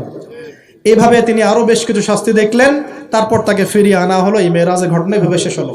এখন এই পুরো মেরাজের ঘটনা আমরা যা শিখলাম, রাসূলুল্লাহ সাল্লাল্লাহু আলাইহি ওয়াসাল্লামের এই মেরাজ উম্মতে মুহাম্মাদের জন্য খাস কিনা, আমাদের জন্য খাস কিনা? এরকম ঘটনা কি বিশ্বে আর কোথাও ঘটেছে? এই পুরো হিস্ট্রির মধ্যে কি এরকম ঘটনা কখনো ঘটেছে? অন্য কোন নবীর সাথে ঘটেছে? অন্য কোনো উম্মতের সাক্ষী আছে? আমরা সাক্ষী আছি, আমাদের নবীর সাথে ঘটেছে। আমাদের নবীর ক্ষেত্রে জীবনে এই বিস্ময়কর ঘটনা একবার ঘটেছে। আল্লাহ পাক কি কোনো নবীকে তার কাছে নিয়ে ওহী করেছেন? আসুন এই মেরাজে যে বিষয়গুলো আমরা শিখলাম, আমরা সবাই এর উপর আমল করার চেষ্টা করি। আল্লাহ পাক তৌফিক দান করুন। আইয়ামে জাহিলিয়াতের মানুষরা যে আল্লাহকে বিশ্বাস করতো না, বিষয়টা এমন না। আইয়ামে জাহিলিয়াতের মানুষরা আল্লাহকে ঠিকই বিশ্বাস করত, কিন্তু আল্লাহকে পাওয়ার জন্য ওসিলা পূজা করত, মাধ্যম পূজা করত। আমি একটা দলিল দিচ্ছি যে আইয়ামে জাহিলিয়াতের মানুষরাও যে আল্লাহকে বিশ্বাস করত, তার সবচেয়ে বড় দলিল হচ্ছে আবু জেহেল নিজেই। আবু জেহেলের নাম শুনেছেন তো? আবু জেহেলকে এই উম্মতের কি বলা হয়? কে বলতে পারবেন? আবু জেহেলকে এই উম্মতের কি বলা হয়? ওয়াজ কি খালি শুনলেই হবে নাকি একটু ধরে রাখতে হবে? কি বলা হয়? আইয়ামে জাহিলিয়াত একটা প্রবাদ ছিল, আবু জেহেলকে বলা হতো আবুল হাকাম, মানে জ্ঞানের পিতা। কিসের পিতা? জ্ঞানের পিতা। কিন্তু ইসলাম আসার পরে যখন সে ইসলাম কবুল করে নাই এবং সত্যকে চিনেও প্রত্যাখ্যান করেছে, তখন নবী সাল্লাল্লাহু আলাইহি ওয়াসাল্লাম বলেছিলেন আবু জেহেল হচ্ছে এই উম্মতের ফেরাউন। কে? ফেরাউনের নাম শুনেছেন কিনা? ফেরাউন কে ছিল? এই বিশ্বের সবচেয়ে প্রতাপশালী শাসক। সে কি ভালো ছিল না জালেম ছিল? ক্ষমতা চিরদিন থাকে না থাকে না? থাকে। ফেরাউনের চেয়ে শক্তিধর ওই সময়ে বিশ্বের কেউ ছিল? আজকে ফেরাউনের কোনো অস্তিত্ব আছে? আছে। তার লাশটা পড়ে আছে। তার লাশটা আছে না? 1897 সালে তার লাশটা আবিষ্কৃত হয়েছে। কত সালে? 1897 সালের দিকে তার লাশটাকে আল্লাহ পাক শুটকি বানিয়ে রেখে দিয়েছেন। কেন রেখেছেন এই দলিলটাও কোরআনে আছে। ওই যে বললাম কোরআন সবকিছুর ব্যাখ্যা করেছে। ফেরাউনের লাশ কেন সংরক্ষণ করা হয়েছে এর দলিলও কোরআনে আছে। আল্লাহ বলেছেন যাতে করে তুমি, আজ আমি তোমার এই দেহটাকে সংরক্ষণ করব যাতে করে তোমাকে পরবর্তীদের জন্য নিদর্শন রূপে রাখা যায়। তাহলে ফেরাউন কাদের জন্য নিদর্শন হয়ে আছে? ফেরাউনের পরে যারা জালেম হিসেবে আসবে পৃথিবীতে, সেই জালেমদের জন্য ফেরাউনের লাশটা নিদর্শন হয়ে আছে। কিন্তু মানুষ নিদর্শন গ্রহণ করতে রাজি নয়, মানুষ শিক্ষা গ্রহণ করতে রাজি নয়। ফেরাউন কি আম কোনো ব্যক্তি ছিলেন না শাসক ছিলেন? তাহলে আম ব্যক্তিদের জন্য তিনি যতটা না বড় নিদর্শন, শাসকদের জন্য বড় নিদর্শন। যারাই পৃথিবীতে শাসন ক্ষমতার বলে জুলুম করবে তাদের জন্য ফেরাউন একটা নিদর্শন হয়ে থাকবে কিয়ামত পর্যন্ত। থাকবে কি না? লিতাকুনা লিমান খালফাকা আয়া, আল্লাহ বলেছেন যাতে করে তুমি পরবর্তীদের জন্য নিদর্শন হতে পারো, এই কারণে তোমার লাশটাকে আমি সংরক্ষণ করেছি। আল্লাহ পাক এটাও বলেছেন কিন্তু বেশিরভাগ মানুষই আমার নিদর্শন সম্পর্কে গাফেল। বাস্তবতা তাই নয় কি? আচ্ছা, এখন ফেরাউনদের মতো বড় বড় জালেম নাই সারা বিশ্বে? তাদের জন্য নিদর্শন না শিক্ষা না? এটা শিক্ষা। দেখুন, আবু জেহেলকেও এই উম্মতের ফেরাউন বলা হতো। কেন? কারণ সে সত্যকে চিনেও প্রত্যাখ্যান করেছে। তাকে বদরের যুদ্ধে হত্যা করা হয়েছে। দুইজন ছোট ছোট কিশোর তাকে হত্যা করেছেন, দুইজন মুয়াজ। দুইজন কি? এই মুয়াজ নাম জানতেন? মুয়াজ নাম বরকতময় নাম। দুই মুয়াজ, সিরাতের গ্রন্থ পড়ে দেখবেন, আর রাহিকুল মাখতুম। দুইজন মুয়াজ, ছোট ছোট বাচ্চা, যাদের বয়স 10 থেকে 15-র মধ্যে, 10 থেকে 15। এই দুই ভাই মিলে আবু জেহেলকে হত্যা করেছে। সুবহানাল্লাহ। এরপর আব্দুল্লাহ বিন মাসউদ রাদিয়াল্লাহু আনহু, তিনি তার গর্দানটা কেটে রাসূলের সামনে উপস্থাপন করেছিলেন। সুবহানাল্লাহ। ওই গর্দান দেখে নবী সাল্লাল্লাহু আলাইহি ওয়াসাল্লাম বলেছিলেন যে এই হচ্ছে এই উম্মতের ফেরাউন। আবু জেহেলকে এই উম্মতের বলেন ফেরাউন। এখন আবু জেহেলের দলিল কি দিচ্ছি? আবু জেহেল যখন বদরের যুদ্ধ করতে গিয়েছিল, তখন সে আগে যুদ্ধের মাঠে যায় নাই, সে আগে গিয়েছে কাবা ঘরে। কোথায় গিয়েছে? কাবা ঘর তখনও ছিল কি না? কাবা ঘর তখনও ছিল, এবং মানুষ তখনও হজ করত। বলতে পারেন যে কিরকম করে হজ করত? সেই হজের সিস্টেম আর আমাদের সিস্টেম এক ছিল না। তারা দাবি করত যে তারা ইব্রাহিম আলাইহিস সালামের সুন্নাহ ফলো করছে, তারা দাবি করত। এই দাবির উপর ভিত্তি করে তারা কাবা ঘরের ভিতরে 360টা মূর্তি ঢুকিয়েছিল। কয়টা? 360টা। এই মূর্তিগুলোর মধ্যে ইব্রাহিম আলাইহিস সালামের মূর্তিও ছিল, ইসমাইল আলাইহিস সালামের মূর্তিও ছিল। আসলে তারা তো আর জানতো না তারা কেমন দেখতে। তারা কি জানতো? একটা কাল্পনিক স্ট্যাচু তারা গঠন করেছিল, এবং তার কাছে তারা সেজদা করত। তাদের ধারণা ছিল ইব্রাহিম আলাইহিস সালাম তো ভালো মানুষ না, তার কাছে চাইলেই আল্লাহর কাছে চাওয়া হবে। এমনটা আমাদের এখানে অনেকে মানুষের আকীদা আছে না, যে অনেক কবরে চলে গেছে মানুষ, তাদের আকীদা হচ্ছে এই মানুষ অনেক বুজুর্গ ছিল, তার কাছে চাইলেই আল্লাহর কাছে চাওয়া হয়। আকীদা একই কি না? এগুলো শিরকি আকীদা। চাবেন কার কাছে? সরাসরি কার কাছে? আল্লাহর কাছে। কিসের ওসিলায় চাবেন? নিজের নেক আমলের ওসিলায় চাবেন। আল্লাহ পাকে তাওহীদের ওসিলায় চাবেন। আল্লাহ পাকে আসমাউল হুসনার ওসিলায় চাবেন। আল্লাহ পাকে সিফত নাম এগুলোর ওসিলায় চাবেন। ইনশাআল্লাহ আল্লাহ পাক আপনার দোয়া কবুল করবেন। আল্লাহ পাক আমাদের সবার দোয়াগুলো কবুল করুন, বলি আমিন। এখন আবু জেহেল কাবা ঘরে গিয়ে কি করেছে? আবু জেহেল কাবা ঘরে গিয়ে আল্লাহকে বলছিল, আল্লাহুম্মা, ভালো করে শোনেন, আল্লাহুম্মা, হে আল্লাহ, ইন কুনতা তাআলাম, হে আল্লাহ আপনি যদি জানেন, আন্না মুহাম্মাদান আলাল হক, যে মুহাম্মদ সাল্লাল্লাহু আলাইহি ওয়াসাল্লাম সত্যের উপরে আছে, ফানসুরহু, তাহলে তাকেই সাহায্য করেন।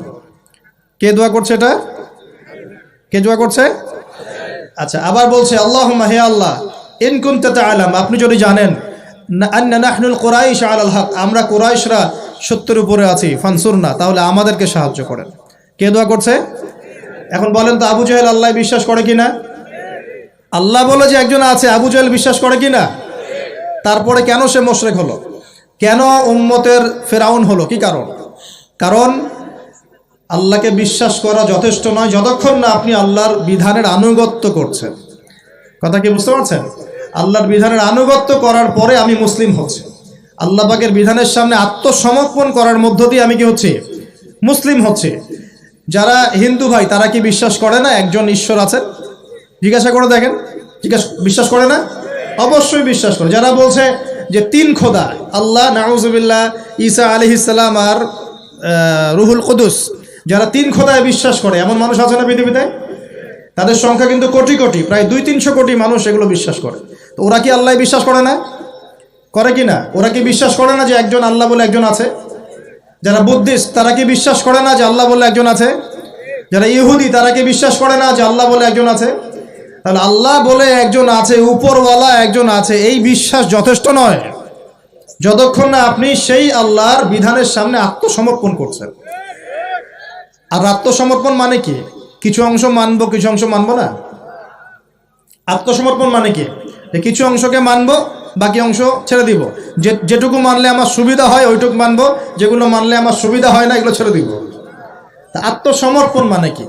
আমি 2টা দলিল দিই, খালি জাস্ট 2টা, শর্ট করে দিচ্ছি কারণ আমাদের আলোচনা অনেক লম্বা হবে ইনশাল্লাহ। 2টা দলিল দিচ্ছি। এক, ইব্রাহিম আলাইহিস সালামকে যে আল্লাহ পাক বললেন তোমার স্ত্রী সন্তানকে রেখে আসো কাবা ঘরের কাছে, মনে আছে? মনে আছে কি নাই? আচ্ছা, ইব্রাহিম আলাইহিস সালাম কি প্রশ্ন করেছিলেন যে আমি কেন রেখে আসব, এর পিছনে যুক্তি কি, বিজ্ঞান কি, দর্শন কি? নাকি আল্লাহ বলেছেন বাস করেছেন? কোনটা? আল্লাহ বলেছেন, তিনি করেছেন। তিনি বলছেন, আল্লাহ বলছেন তোমার সন্তানকে কুরবানি করতে হবে। সন্তানের বয়স 10 বা 12 বছর। তিনি কি বলেছেন নিষ্পাপ বাচ্চাকে কেন হত্যা করব?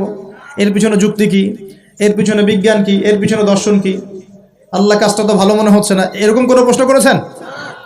নাকি আল্লাহ যা বলেছেন তাই করার জন্য প্রস্তুতি নিয়েছিলেন? কোনটা?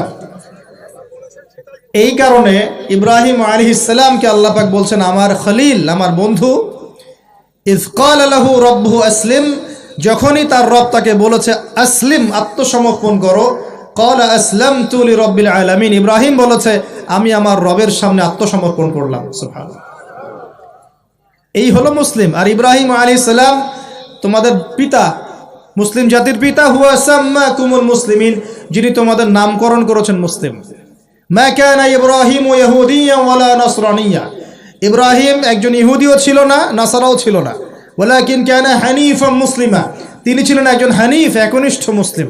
তাহলে ইব্রাহিম কেমন মুসলিম ছিলেন? প্রশ্ন করা মুসলিম না আত্মসমর্পণ করা মুসলিম? এখন মুসলিমদেরকে বোঝাতে হয় নামাজের বৈজ্ঞানিক ব্যাখ্যা কি, তারপর নামাজ পড়ে। জাকাতের অর্থনৈতিক ভিত্তি কি, জাকাতের সামাজিক সুফল কি বোঝাতে হয়, তারপর জাকাত দেয়। রমজানের মেডিকেল ব্যাখ্যা কি, রোজা রাখলে শরীর কিভাবে ভালো থাকে, এগুলো বোঝানোর পর রোজা রাখে।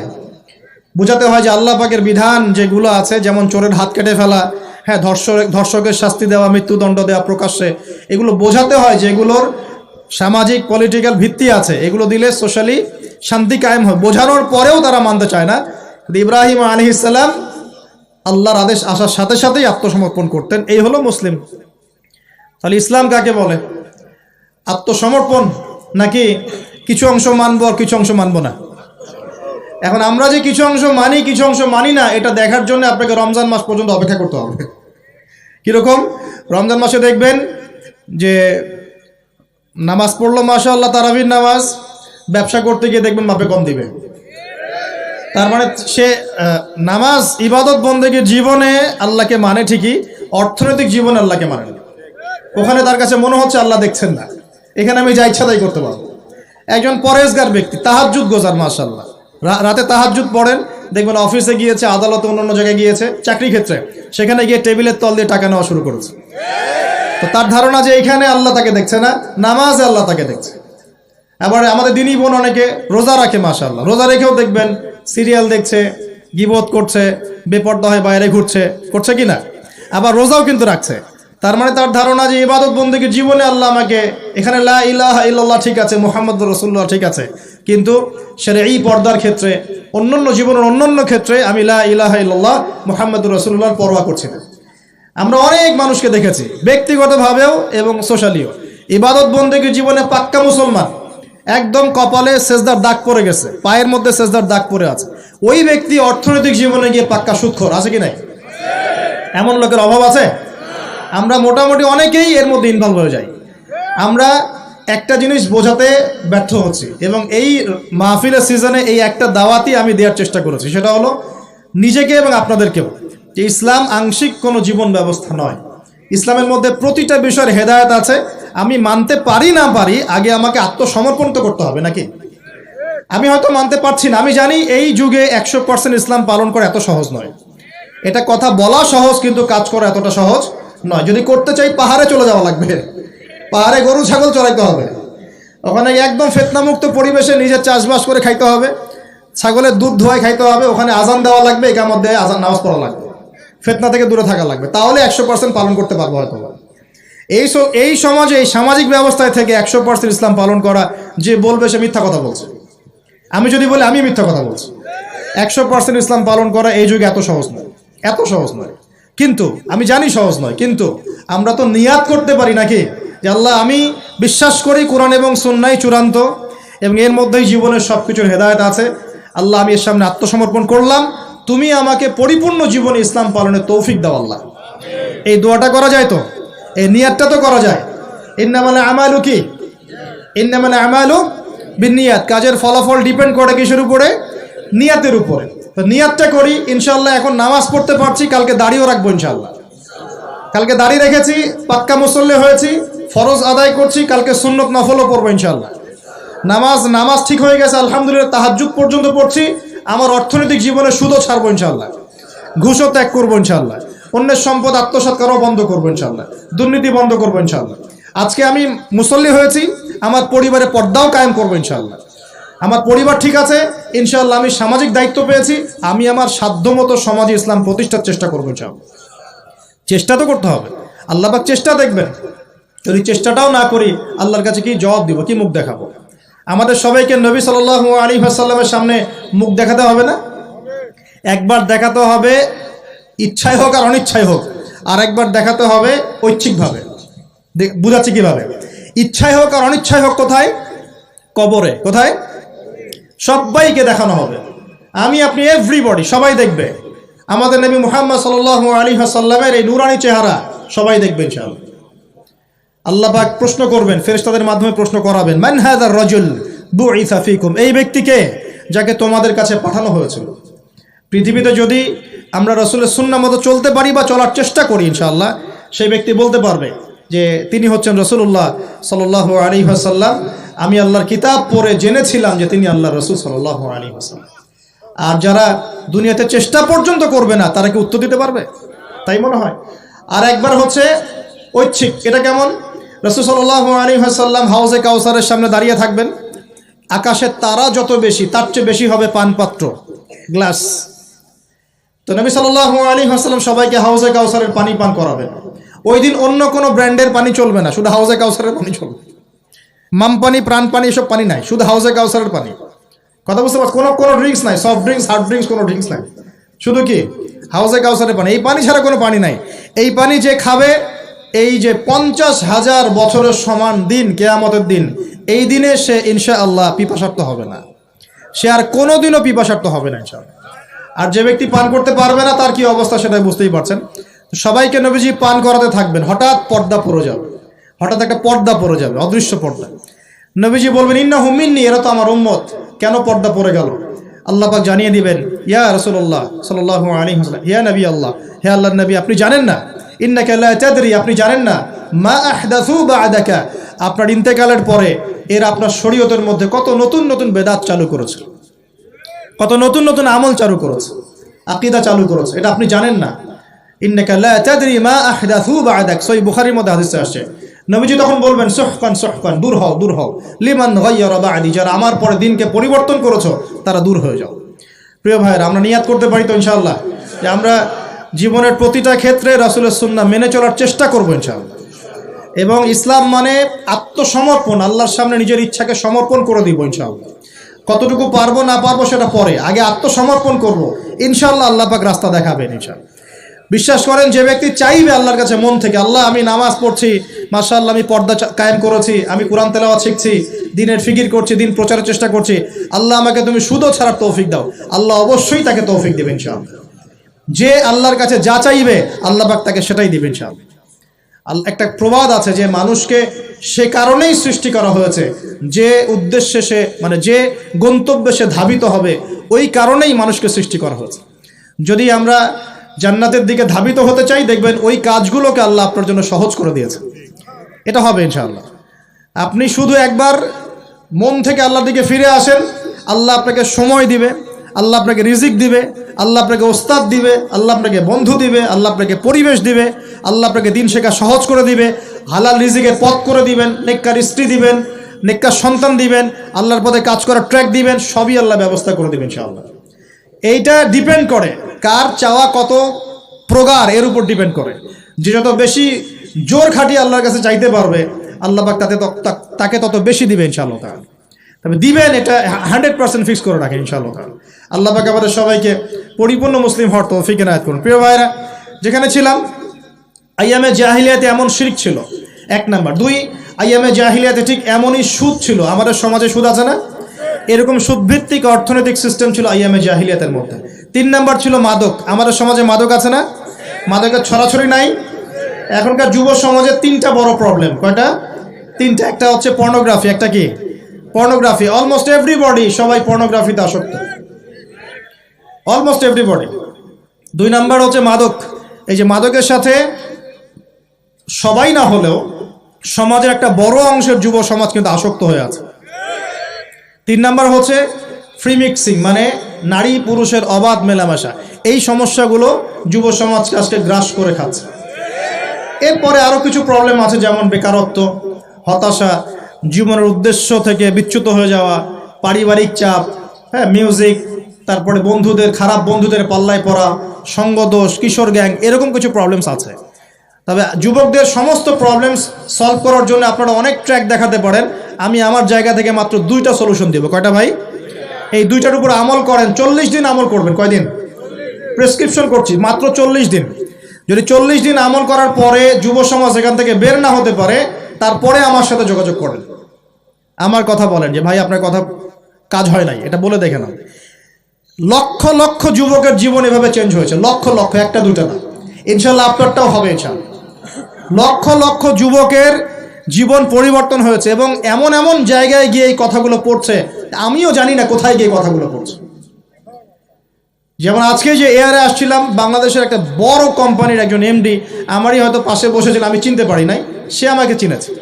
নামার সময় আমাকে বলছে যে আপনি আমার কার্ডটা রাখেন, কোনো একদিন হয়তো আমি আপনার কাজে আসতে পারি। তা আমি তার কার্ডটা রেখে দিয়েছি। তিনি বলছেন যে আপনার লেকচার শুনে আমি 3টা কাজ করেছি। 1, হজ ফরজ হয়েছিল আমার উপরে, হজ করেছি। 2, আমি বড় একটা সুদী কোম্পানির মধ্যে ছিলাম, আমি সুদের সমস্ত সম্পদ দান করে দিয়েছি। সুদ তো ছেড়ে দিয়েছি, সুদের সমস্ত সম্পদও দান করে দিয়েছি। আর 3 নাম্বার, নামাজে গাফেল ছিলাম, নামাজ ধরেছি। তো আমি কিন্তু তাকে চিনিও না এবং তিনি কত বড় কোন কোম্পানির এমডি তাও জানি না। এরকম নিঃসন্দেহে এই কথাগুলো লক্ষ লক্ষ কোটি কোটি মানুষের কলিজার মধ্যে আসার করবে ইনশাআল্লাহ তাআলা। আমি জাস্ট 2টা সলিউশন বলবো, অনেক বেশি কথা বলবো না।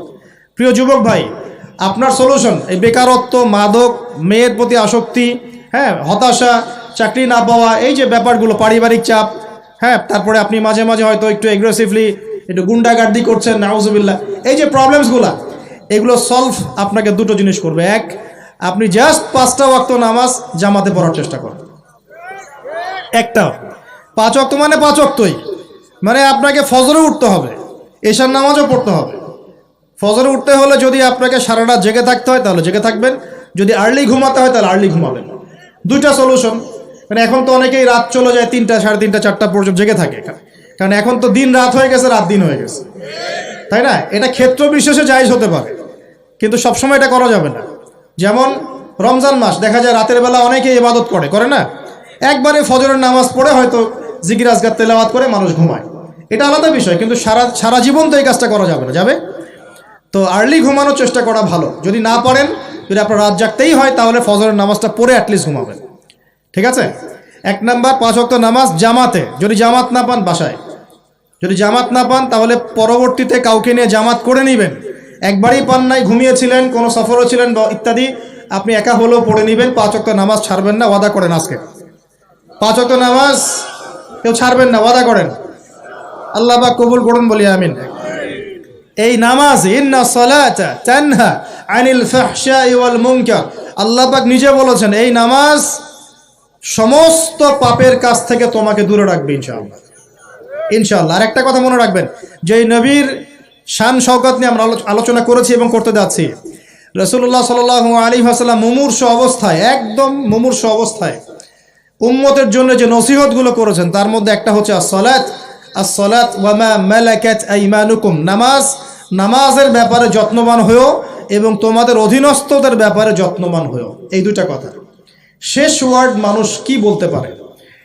আপনার বাবা যখন ইন্তেকাল করেছেন, হয়তো শেষ কথা বলেছেন তোর মাকে দেখিস, ঠিক আছে, তোর বোনদেরকে দেখিস, বাবা আমার এই বিষয়গুলো আমি ছেড়ে গেলাম, তুই দেখিস। আচ্ছা, আছে না এমন মা? অনেকে চলে গেছে, মা শেষে বলেছে বাবা ছোট বোনটাকে দেখিস। আপনি লাস্ট কথাকে কত বেশি গুরুত্ব দিয়েছেন? যাদের পিতামাতা চলে গেছে এবং শেষ সময় তারা কাছে থাকার সৌভাগ্য ছিল, তারা কিন্তু বুঝতে পারে শেষ কথার কত গুরুত্ব আছে কি নাই? গুরুত্ব আছে কি নাই?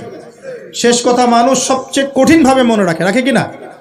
নবী সাল্লাল্লাহু আলাইহি ওয়াসাল্লাম আমাদের সবার নেতা, আমাদের নবী, আমাদের আদর্শ, আমাদের সবচেয়ে উসওয়াতুল হাসানা, যাকে আল্লাহ পাক এই পুরো রাহমাতুল লিল আলামিন হিসেবে সৃষ্টি করেছেন। উম্মতের সমস্ত কবিরা গুনাহগার মানুষের জন্য সুপারিশ করে আল্লাহর হুকুমে তাদেরকে জান্নাতে নিয়ে যাবেন ইনশাআল্লাহ। সবাই যখন নিজেকে নিয়ে ব্যস্ত থাকবে, তিনি তখন উম্মতকে নিয়ে ব্যস্ত থাকবেন ইনশাআল্লাহ। একটা হাদিসে তিনি উম্মতকে ভাইও বলে সম্বোধন করেছেন।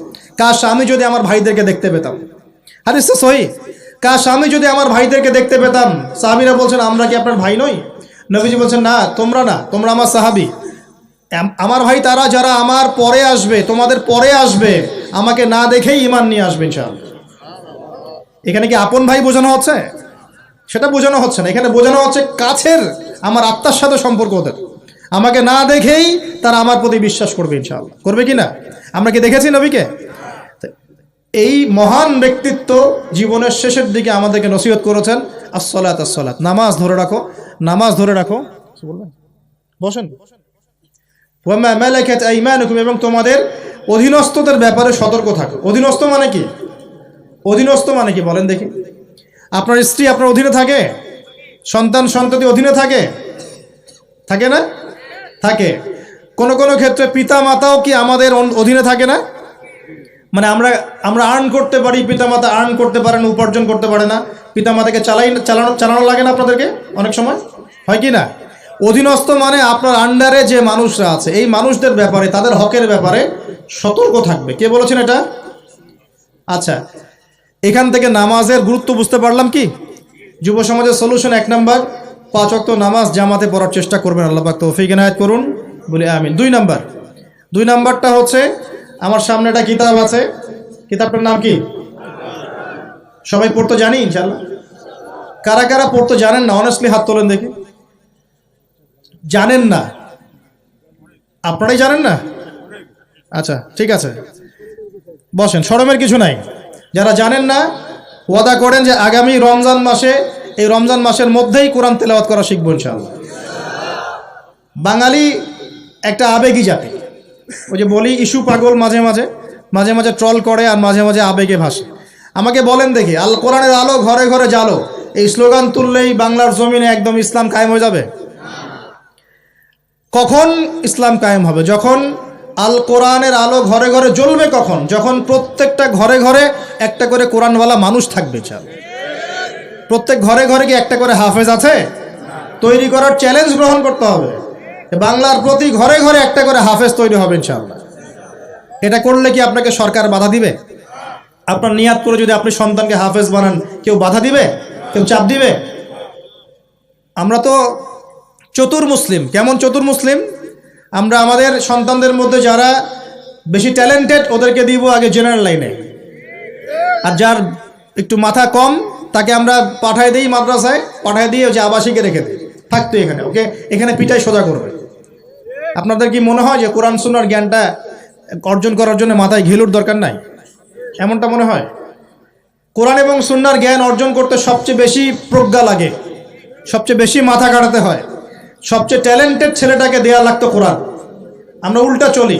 এই কারণে দেখা যায় যে কোরআন সুন্নাহ হাতে নিয়েও আমরা এখন ওয়ার্ল্ড অ্যাফেয়ার্সকে ডিল করতে পারছি না, আমরা ওয়ার্ল্ডকে চ্যালেঞ্জ করতে পারছি না। কেন? আল্লাহ রাব্বুল আলামিন আমাদের সবাইকে কোরআন শেখার তৌফিক দান করুন। আল কোরআনের আলো ঘরে ঘরে জ্বলবে তখনই যখন ইনশাআল্লাহ তাআলা আপনাদের প্রত্যেকের ঘরে একটা করে কোরআনওয়ালা মানুষ তৈরি হবে ইনশাআল্লাহ। পারা যাবে তো ইনশাআল্লাহ? নাকি কোরআন সুন্নাহ খালি আলেম ওলামাদের চর্চা করেই হবে? আপনাদের পড়ারও দরকার নাই, জানারও দরকার নাই, বোঝারও দরকার নাই। কোনটা? ব্যাপারটা কি এমন? কোরআনকে শুধু আল্লাহ পাক আলেমদের জন্য পাঠিয়েছেন, নাকি শুধু মুসলিমদের জন্য পাঠিয়েছেন, না পুরো মানব জাতির জন্য? পুরো মানব জাতির জন্য আল্লাহ কোরআন পাঠিয়েছেন। ওয়াদা করা যাবে ইনশাআল্লাহ? যুব সমাজ ইনশাআল্লাহ আমরা কোরআন তেলাওয়াত তো শিখবই, অর্থ বুঝবো ইনশাআল্লাহ। রাজি আছি ইনশাআল্লাহ? এই রমজান মাসে আল কোরআন 1 খতম দিবেন ইনশাআল্লাহ। প্রত্যেক দিন 1 পারা করে তেলাওয়াত করার চেষ্টা করবেন, আল্লাহ তৌফিক দান করুন বলিয়া। আর যারা আমরা তেলাওয়াত করতে পারি, আমরা চেষ্টা করব আলিফ লাম মিম থেকে একদম মিনাল জিন্নাতি ওয়ান নাস পর্যন্ত অর্থ সহ পড়ার জন্য। পারবো তো ইনশাআল্লাহ? আল্লাহ তৌফিক দান করুন বলি আমিন। যেটা বলছিলাম, আইয়ামে জাহিলিয়াতে এই প্রবলেমসগুলো ছিল, আপনাকে আমি আস্তে আস্তে এখন মেরাজের দিকে নিয়ে যাচ্ছি। আইয়ামে জাহিলিয়াতের প্রবলেমস কি বললাম? 1 নাম্বার কি ছিল ভাই? শিরকের পাপ। 2 নাম্বার বলেন আমার সাথে, রিবা মানে সুদ। 3 নাম্বার মাদক, যেটা আমাদের সমাজে আছে কি নাই? 4 নাম্বার হচ্ছে মেয়েদের অবমাননা। মেয়ে নারী জাতিকে সেখানে খুব একটা মূল্যায়ন করা হতো না। আপনাদের কি মনে হয় এখন খুব মূল্যায়ন করা হয়? এখন খুব মূল্যায়ন করা হয় না? এখন মূল্যায়ন করা হয় ঠিকই, কিন্তু তাদের দেহটাকে কিসে মূল্যায়ন করা হয়? এই দেহটাকেই মূল্যায়ন করা হয়, তাদের ডিগনিটি, তাদের সম্মানকে মূল্যায়ন করা হচ্ছে না। আমরা কত বড় ভণ্ড দেখবেন, নারী অধিকারের কথা বলি কিন্তু পতিতালয়গুলোকে বন্ধ করি নাই। আমরা যদি সত্যি তাদেরকে ভালোবেসে থাকি, তারা যদি আমাদের সমাজের অংশ হয়, আমাদেরই কারো মা, কারো বোন, কারো আত্মীয় হয়ে থাকে, তাহলে আমরা কি আমাদের অর্থ দিয়ে তাদেরকে কর্মসংস্থানের ব্যবস্থা করে দিতে পারতাম না? কয়জন এই কাজটা করেছে? কয়জন এই কাজটা করেছে বা করার হিম্মত দেখাচ্ছে? ওদেরকে রেখেও দিবে, তাদেরকে ভোগও করবে, করে আবার ওদের অধিকারের আন্দোলনও করবে। কত বড় ভণ্ড জাতি, চিন্তা করবে।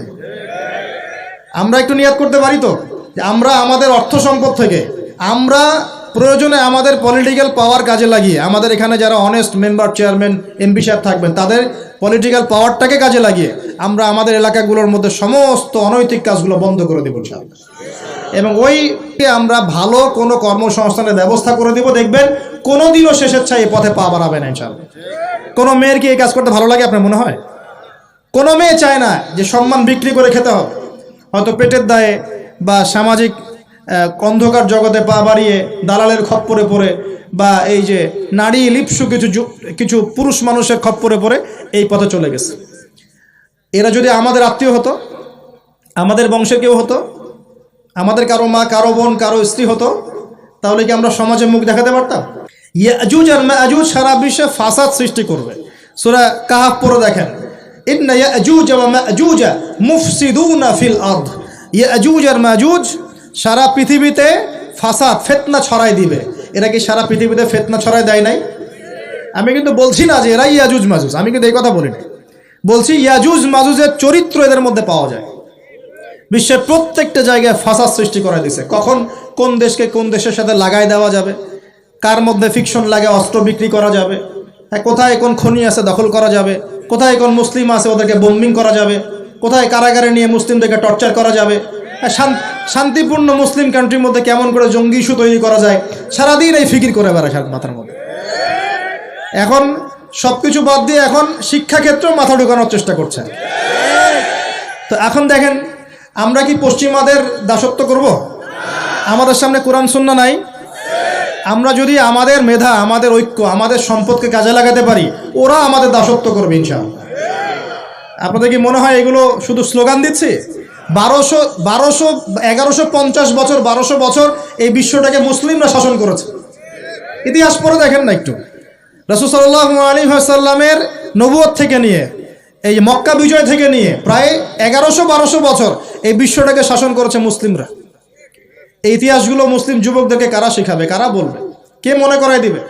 বিগত 100 বছরে আজকে আমাদের এই অবস্থা হয়েছে। কেন হয়েছে? এই যে বললাম, আমরা তাওহীদ থেকে সরে আসছি, সুন্নত থেকে সরে আসছি, আমরা এখন মাদকের পিছনে ছুটছি, আমরা নামাজ ছেড়ে দিয়েছি, কোরআন ছেড়ে দিয়েছি। এই যে দেখেন কতজন মানুষ হাত তুললো যে কোরআন পড়তে পারে না, অথচ সাহাবীদের যুগে মনে হয় মশাল নিয়ে একজনকে খুঁজে পাওয়া যাবে না যে কোরআন পড়তে পারে না।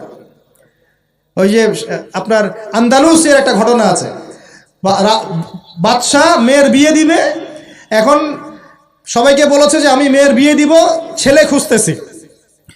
এখন আমি চাই যে একজন হাফেজে কোরআন ছেলের সাথে আমার মেয়ের বিয়ে দিব। যাদের ঘরে হাফেজে কোরআন ছেলে আছে সবাই রাত্রেবেলা মশাল জ্বালাবে, একটা করে মশাল জ্বালিয়ে রাখবে।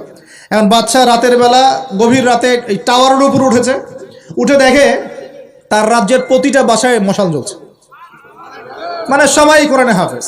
পরের দিন শর্ত দিল যে সবাই তো কোরআনে হাফেজ, এখন আমি কার সাথে আমার মেয়ের বিয়ে দেব?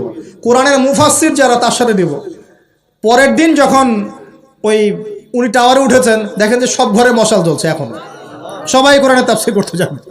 তারপর দিন আরো কঠিন শর্ত দিয়েছে যে হাদিসের উপর গবেষণা কারা করেছে, হাদিস বেত্তা কারা, এবার কোরআন হাফেজ, তাফসীর এবং হাদিস জানে কারা। এবার দেখা গেছে অর্ধেক আলো জ্বলতেছে ঘরের, পুরো দেশের অর্ধেক আলো জ্বলতেছে। এইভাবে প্রায় 8-10টা ধাপে ধাপে তিনি জামাই সিলেক্ট করেছেন। জামাই পেতে এত কষ্ট, সবাই ভালো মানুষ, এর মধ্যে ভালো কোথায় খুঁজে বের করুন। তো দেখেন, আমরা যে ইসলাম থেকে সরে আসছি, এই কারণে আজকে বিগত 100 বছরে আমাদের এই অবস্থা হয়েছে। আল্লাহ পাক আমাকে এবং আপনাদের সবাইকে 5 ওয়াক্ত নামাজি বানায় দেন, দোয়া করি। এই নবীর সুন্নতের পাবন বানিয়ে দেন, পরিপূর্ণ ইসলাম পালনের তৌফিক দান করেন, এবং পরিস্থিতি বুঝে ইসলামকে নিয়ে মধ্যম পন্থা এগিয়ে যাওয়ার তৌফিক দান করেন, এবং শৈথিল্যতাবাদীও হবেন না, চরম পন্থাও যাবেন না। এই দুটো পথই খারাপ। এগ্রেসিভলি কিছু করে কোনো লাভ নেই। আর আপোষে, একটা কান্ট্রির মধ্যে, রাষ্ট্রের মধ্যে আপোষে মারামারি কাটাকাটি করে কোনো ফায়দা নাই, বরং উম্মার ঐক্যটা নষ্ট হয়ে যাবে। বরং সবার জন্য শুভ কামনা রাখবেন, সবার জন্য দোয়া করবেন। কারো যদি ভুল হয় সেটাকে গঠনমূলকভাবে মন থেকে মহব্বত নিয়ে ধরায় দেওয়ার চেষ্টা করতে হবে। আল্লাহ রাব্বুল আলামিন আমাদের সবার মধ্যে ঐক্য দান করুন, বলি আমিন। এইরকম সমস্যায় জর্জরিত সমাজে চারটা, আরেকটা প্রবলেম ছিল গোত্রীয় হানাহানি। পাঁচটা প্রবলেম হচ্ছে: 1 শিরক, 2 নাম্বার মাদক, 3 নাম্বার সুদ, 4 নাম্বার মেয়েদের অবমাননা, আর 5 নাম্বার হচ্ছে আপনার গোত্রীয় হানাহানি, মানে মারামারি কাটাকাটি করতো তারা। এই প্রবলেমসগুলো কি এখনকার যুগে নাই?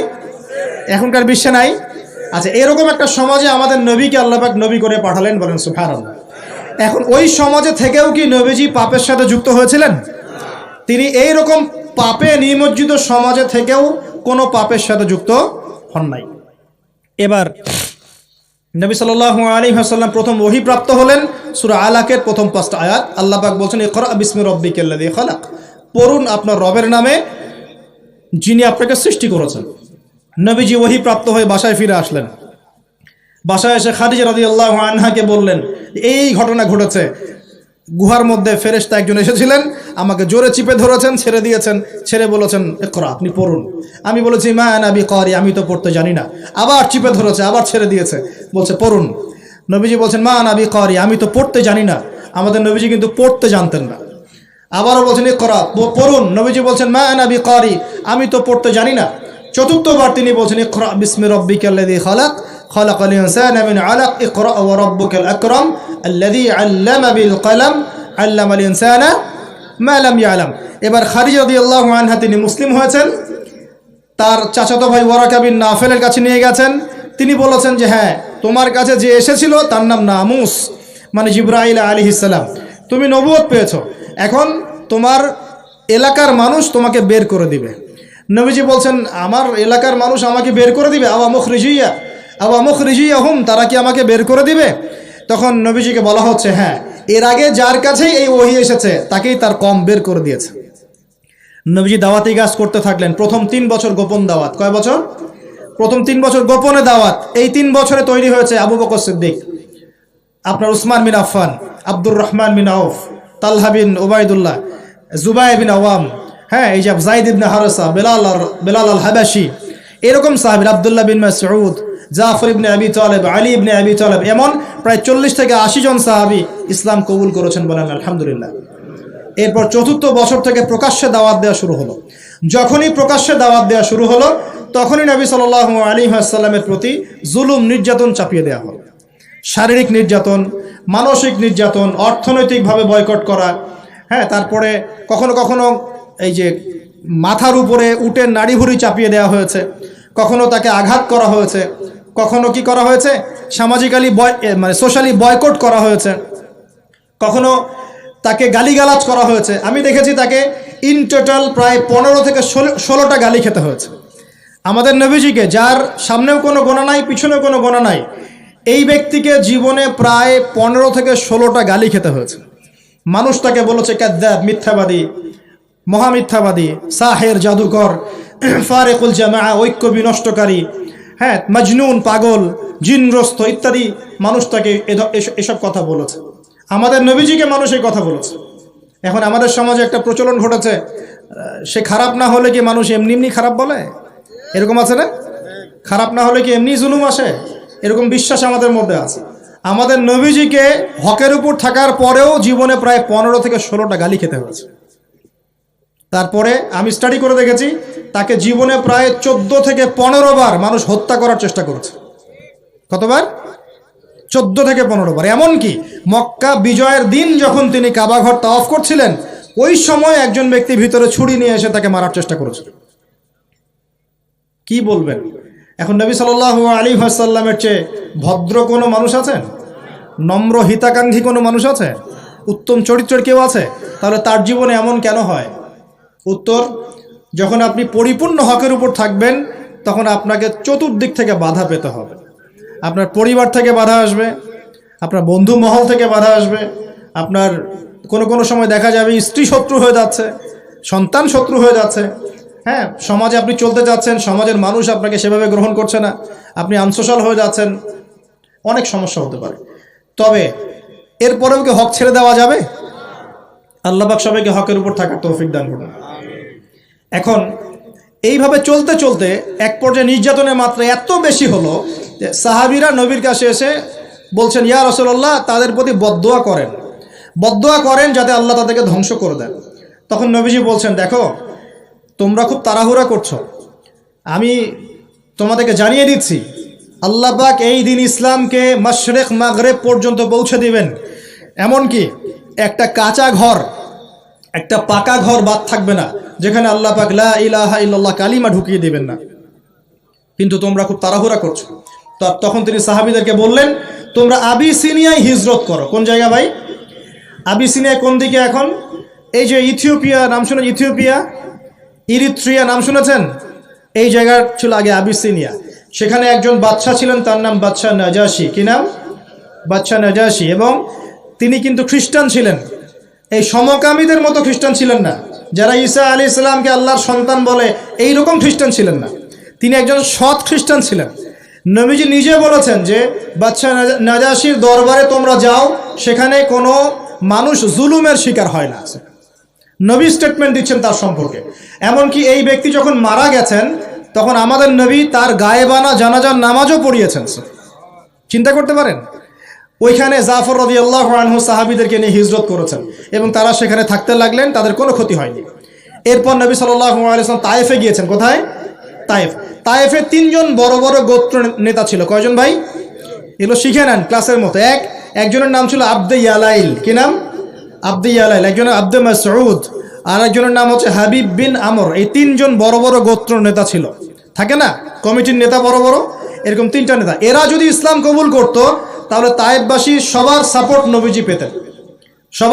নবীজি পেতেন। কিন্তু এই তিনজনের কেউই ইসলাম কবুল করে নাই, বরং তায়েফবাসীদের মধ্যে ছোট ছোট যুবকদেরকে লেলিয়ে দেওয়া হয়েছে নবীজিকে মারার জন্য। বলেন নাউজুবিল্লাহ। তারা নির্মমভাবে আমাদের নবীকে আঘাত করেছে, পাথর দিয়ে আঘাত করেছে, এবং দাড়ি মাথা ফেটে এই দিক দিয়ে রক্ত পড়তে পড়তে পায়ের জুতা পর্যন্ত আটকে গিয়েছিল আমাদের নবীর। ইসলাম এমনি এমনি আসে নাই। আমরা তো ফ্রি ইসলাম পেয়েছি, বুঝতে পারি না ইসলাম কেমনে আসছে। যদি বুঝতাম, সাহাবীরা তো দেখেছেন ইসলাম কিভাবে এসেছে, এই কারণে জীবন দিয়ে দিলেও ইসলাম থেকে সরতেন না। আমরা তো আসলে বুঝতে পারছি না ইসলাম কত কষ্ট করে এখানে আসছে। এবার নবী সাল্লাল্লাহু আলাইহি ওয়াসাল্লাম একটা আঙ্গুর বাগানে বসে একটা দোয়া করেছিলেন আল্লাহর কাছে। এটাকে মাজলুমের দোয়া বলা হয়। ওই সময় জিবরাইল আলাইহিস সালাম এবং পাহাড় পর্বতের ফেরেশতা এসেছিলেন, এসে বলেছিলেন, ইয়া রাসূলুল্লাহ, খালি একবার বলেন তাহলে এই তায়েফবাসীকে দুই পাহাড়ের মাঝখানে ফেলে পিষে দিব একেবারে। নবীজি বলছেন, বাল আরজু, বরং আমি এটা আশা করি আইয়ুখরিজাল্লাহু মিন আসলাবিহিম কওমান, আল্লাহ পাক তাদের ঔরস থেকে এমন সম্প্রদায় নিয়ে আসুক, আল্লাযীনা ইয়াবুদুনাল্লাহ, যারা আল্লাহর ইবাদত করবে, ওয়ালা ইউশরিকুনা বিহি শাইআ, এবং তারা আল্লাহর সাথে কাউকে শরীক করবে না। আমাদের নবী বদদোয়া না করে উল্টা দোয়া করলেন। সুবহানাল্লাহ। এই তায়েফে এখন আপনারা গিয়ে ঘুরে আসছেন না? অনেকে গেছেন হজ করতে, ওমরা করতে, ঘুরে আসছেন। ওই তায়েফ ছিল এই জায়গা। এই তায়েফবাসী প্রথমে ইসলাম কবুল করে নাই। এরপরে নবী সাল্লাল্লাহু আলাইহি ওয়াসাল্লাম কোনো রকমে মক্কা এসেছেন। আসার পরে তার যে দুইজন আশ্রয়স্থল, কয়জন ভাই? একজন হচ্ছে চাচা আবু তলেব, নাম মনে আছে? সবাই নবীজির এগেনস্টে চলে, আবু তলেব তাকে প্রোটেক্ট করেন। মনে করেন যে আমাদের এলাকায় একজন এমপি সাহেব আছেন বা মেম্বার বা চেয়ারম্যান সাহেব আছেন, যিনি সবাই ইসলামের বিরোধী হলেও তিনি ইসলামের পক্ষের মানুষ। তখন ইসলামপন্থীরা সুবিধা পাবে না? একটু হলেও সুবিধা পাবে কিনা? একটু সাপোর্ট পাবে কিনা? চাচা আবু তলেব ছিলেন এমন মানুষ। সমাজের সবাই রাসূল সাল্লাল্লাহু আলাইহি ওয়াসাল্লামকে ভালো মন্দ বলছে। আবু জেহেল, আবু লাহাব, উতবা, সায়বা, এরা সবাই ভালো মন্দ বলছে, খারাপ বলছে এবং তার বিরুদ্ধে চক্রান্ত করছে, কিন্তু আবু তলেব তাকে সাহায্য করছে। এই আবু তলেব ইন্তেকাল করলেন, ইন্না লিল্লাহি ওয়া ইন্না ইলাইহি রাজিউন। ঠিক আবু তলেব ইন্তেকাল করার 3 দিন বা 7 দিনের মধ্যেই নবী সাল্লাল্লাহু আলাইহি ওয়াসাল্লামের প্রিয়তম স্ত্রী, ওই যে খাদিজা রাদিয়াল্লাহু আনহা, যিনি তার ভালোবাসা, যার প্রেম, যার মমতা, যার স্নেহ, সম্পদ সব দিয়ে নবী সাল্লাল্লাহু আলাইহি ওয়াসাল্লামকে সাপোর্ট দিয়েছেন, উনিও ইন্তেকাল করলেন, ইন্না লিল্লাহি ওয়া ইন্না ইলাইহি রাজিউন। মাত্র 3 দিন বা 7 দিনের ব্যবধানে। চিন্তা করেন তো সিচুয়েশনটা কেমন হতে পারে, কেমন লাগতে পারে তখন? একে তো সামাজিক চাপ, অর্থনৈতিক চাপ, এই কাফের মুশরিকদের চাপ, তার মধ্যে মক্কায় কোনো রকম আসলাম, তায়েফ থেকে কেবল আসা হয়েছে। আসার পরেই এই ঘটনাগুলো ঘটে গেল। প্রিয়তম স্ত্রীও চলে গেলেন, আবু তলেবও চলে গেল। আমাদের মতো কোনো যুবক হলে তো আত্মহত্যা করে ফেলত। এই যুব সমাজ 80 না পাইলে ম্যাথে আত্মহত্যা করে। তোমরা শিখো নবী সাল্লাল্লাহু আলাইহি ওয়াসাল্লামের মানসিক ক্ষমতা কত বেশি ছিল। তার মানসিক স্ট্রেংথ কত কত কত ডেপথ ছিল, তার মাথার মধ্যে মানসিক ক্ষমতা কত বেশি ছিল। তিনি চ্যালেঞ্জ ফেস করতে পারতেন, শক্ত মানুষ ছিলেন, হাতটা ছিল নরম তুলতুলা, নবীজির হাত ছিল নরম তুলতুলা, একদম নরম। সাহাবীরা বলেছেন মুসাফা করলে মনে হতো একদম রেশমের মতো তুলতুলা নরম হাত, কিন্তু সেই হাতে যখন তিনি তরোয়াল ধরতেন শক্ত হয়ে যেত। কথা বুঝতে পারছেন না মনে হয়? নরম হাতের অধিকারী, কিন্তু ভিতরের কলব ঈমান একদম চট্টানের মতো, পাহাড়ের মতো শক্ত, মানসিক ক্ষমতা পাহাড়ের মতো শক্ত। প্রথম কথা, 5 ওয়াক্ত নামাজ হাদিয়া এসেছে, ছাড়বো কি ইনশাআল্লাহ? আল্লাহ পাক সবাইকে 5 ওয়াক্ত নামাজ পড়ার তৌফিক এনায়েত করুন, বলি আমিন। 2 নাম্বার, সূরা বাকারার যে শেষের আয়াতগুলো সেগুলো আমল করবো তো ইনশাআল্লাহ? আল্লাহ তৌফিক এনায়েত করুন, বলি আমিন। তৃতীয়ত হচ্ছে শিরকের পাপে লিপ্ত না হলেই জান্নাতে যাবো ইনশাআল্লাহ। শিরকের পাপে লিপ্ত হবেন কখনো? আল্লাহ পাক শিরক কি কেন বোঝার তৌফিক দান করুন, শিরক মুক্ত আমল করার তৌফিক দান করুন। যে শাস্তিগুলো দেখে এসেছেন নবী সাল্লাল্লাহু আলাইহি ওয়াসাল্লাম, আমাদের মা বোনদেরকে কি বেপরদায় রাখবো? ফ্যামিলিস্ট রেভলিউশনে ধোকায় পড়বো? আমরা কি জান্নাতে যাওয়ার জন্য একটু কষ্ট করতে পারবো না ইনশাআল্লাহ? আর জাহান্নাম ঘেরা আছে প্রবৃত্তি দিয়ে, প্রবৃত্তির দাসত্ব করব? সুদ কি খাবো? আমরা কি এতিমের মাল ভক্ষণ করব? জেনার পাপে লিপ্ত হব? আমরা কি সুদের পাপে লিপ্ত হব? আমরা কি মৃত ভাইয়ের গোশত খাওয়ার পাপ করব? আমরা কি এমন বক্তা হব যে কথা বলে কিন্তু আমল করে না? আমরা কি দায়িত্ব পালন করতে পারি না, এমন দায়িত্ব ঘাড়ে নিব? আল্লাহ পাক আমাদেরকে সবাইকে মেরাজের রাতে নবী সাল্লাল্লাহু আলাইহি ওয়াসাল্লাম যে মর্মান্তিক আযাব গজবগুলো দেখে এসেছেন, এগুলো চেনার, বোঝার এবং এগুলো থেকে দূরে থাকার তৌফিক দান করুন, বলি আমিন। এই পাপগুলো থেকে আমাদের সবাইকে দূরে থাকার তৌফিক দান করুন, বলি আমিন। এবং নবী সাল্লাল্লাহু আলাইহি ওয়াসাল্লাম যে 3টা স্পেশাল হাদিয়া নিয়ে এসেছেন, এই 3টা দাঁতের মারি দিয়ে আঁকড়ে ধরার তৌফিক দান করুন, বলি আমিন। আকুলু কাওলি হাযা আস্তাগফিরুল্লাহ লি ওয়া লাকুম ওয়া লিসাইল মুসলিমিন। বারাকাল্লাহু লানা ওয়া লাকুম বিল আয়াতিল হাকিম। ইন্নাহু তাআলা জাওয়াদুন কারীম বাররাউফুর রহিম। সুবহানাকা আল্লাহুম্মা বিহামদিকা আশহাদু আন লা ইলাহা ইল্লা আনতা আস্তাগফিরুকা ওয়া আতুবু ইলাইক।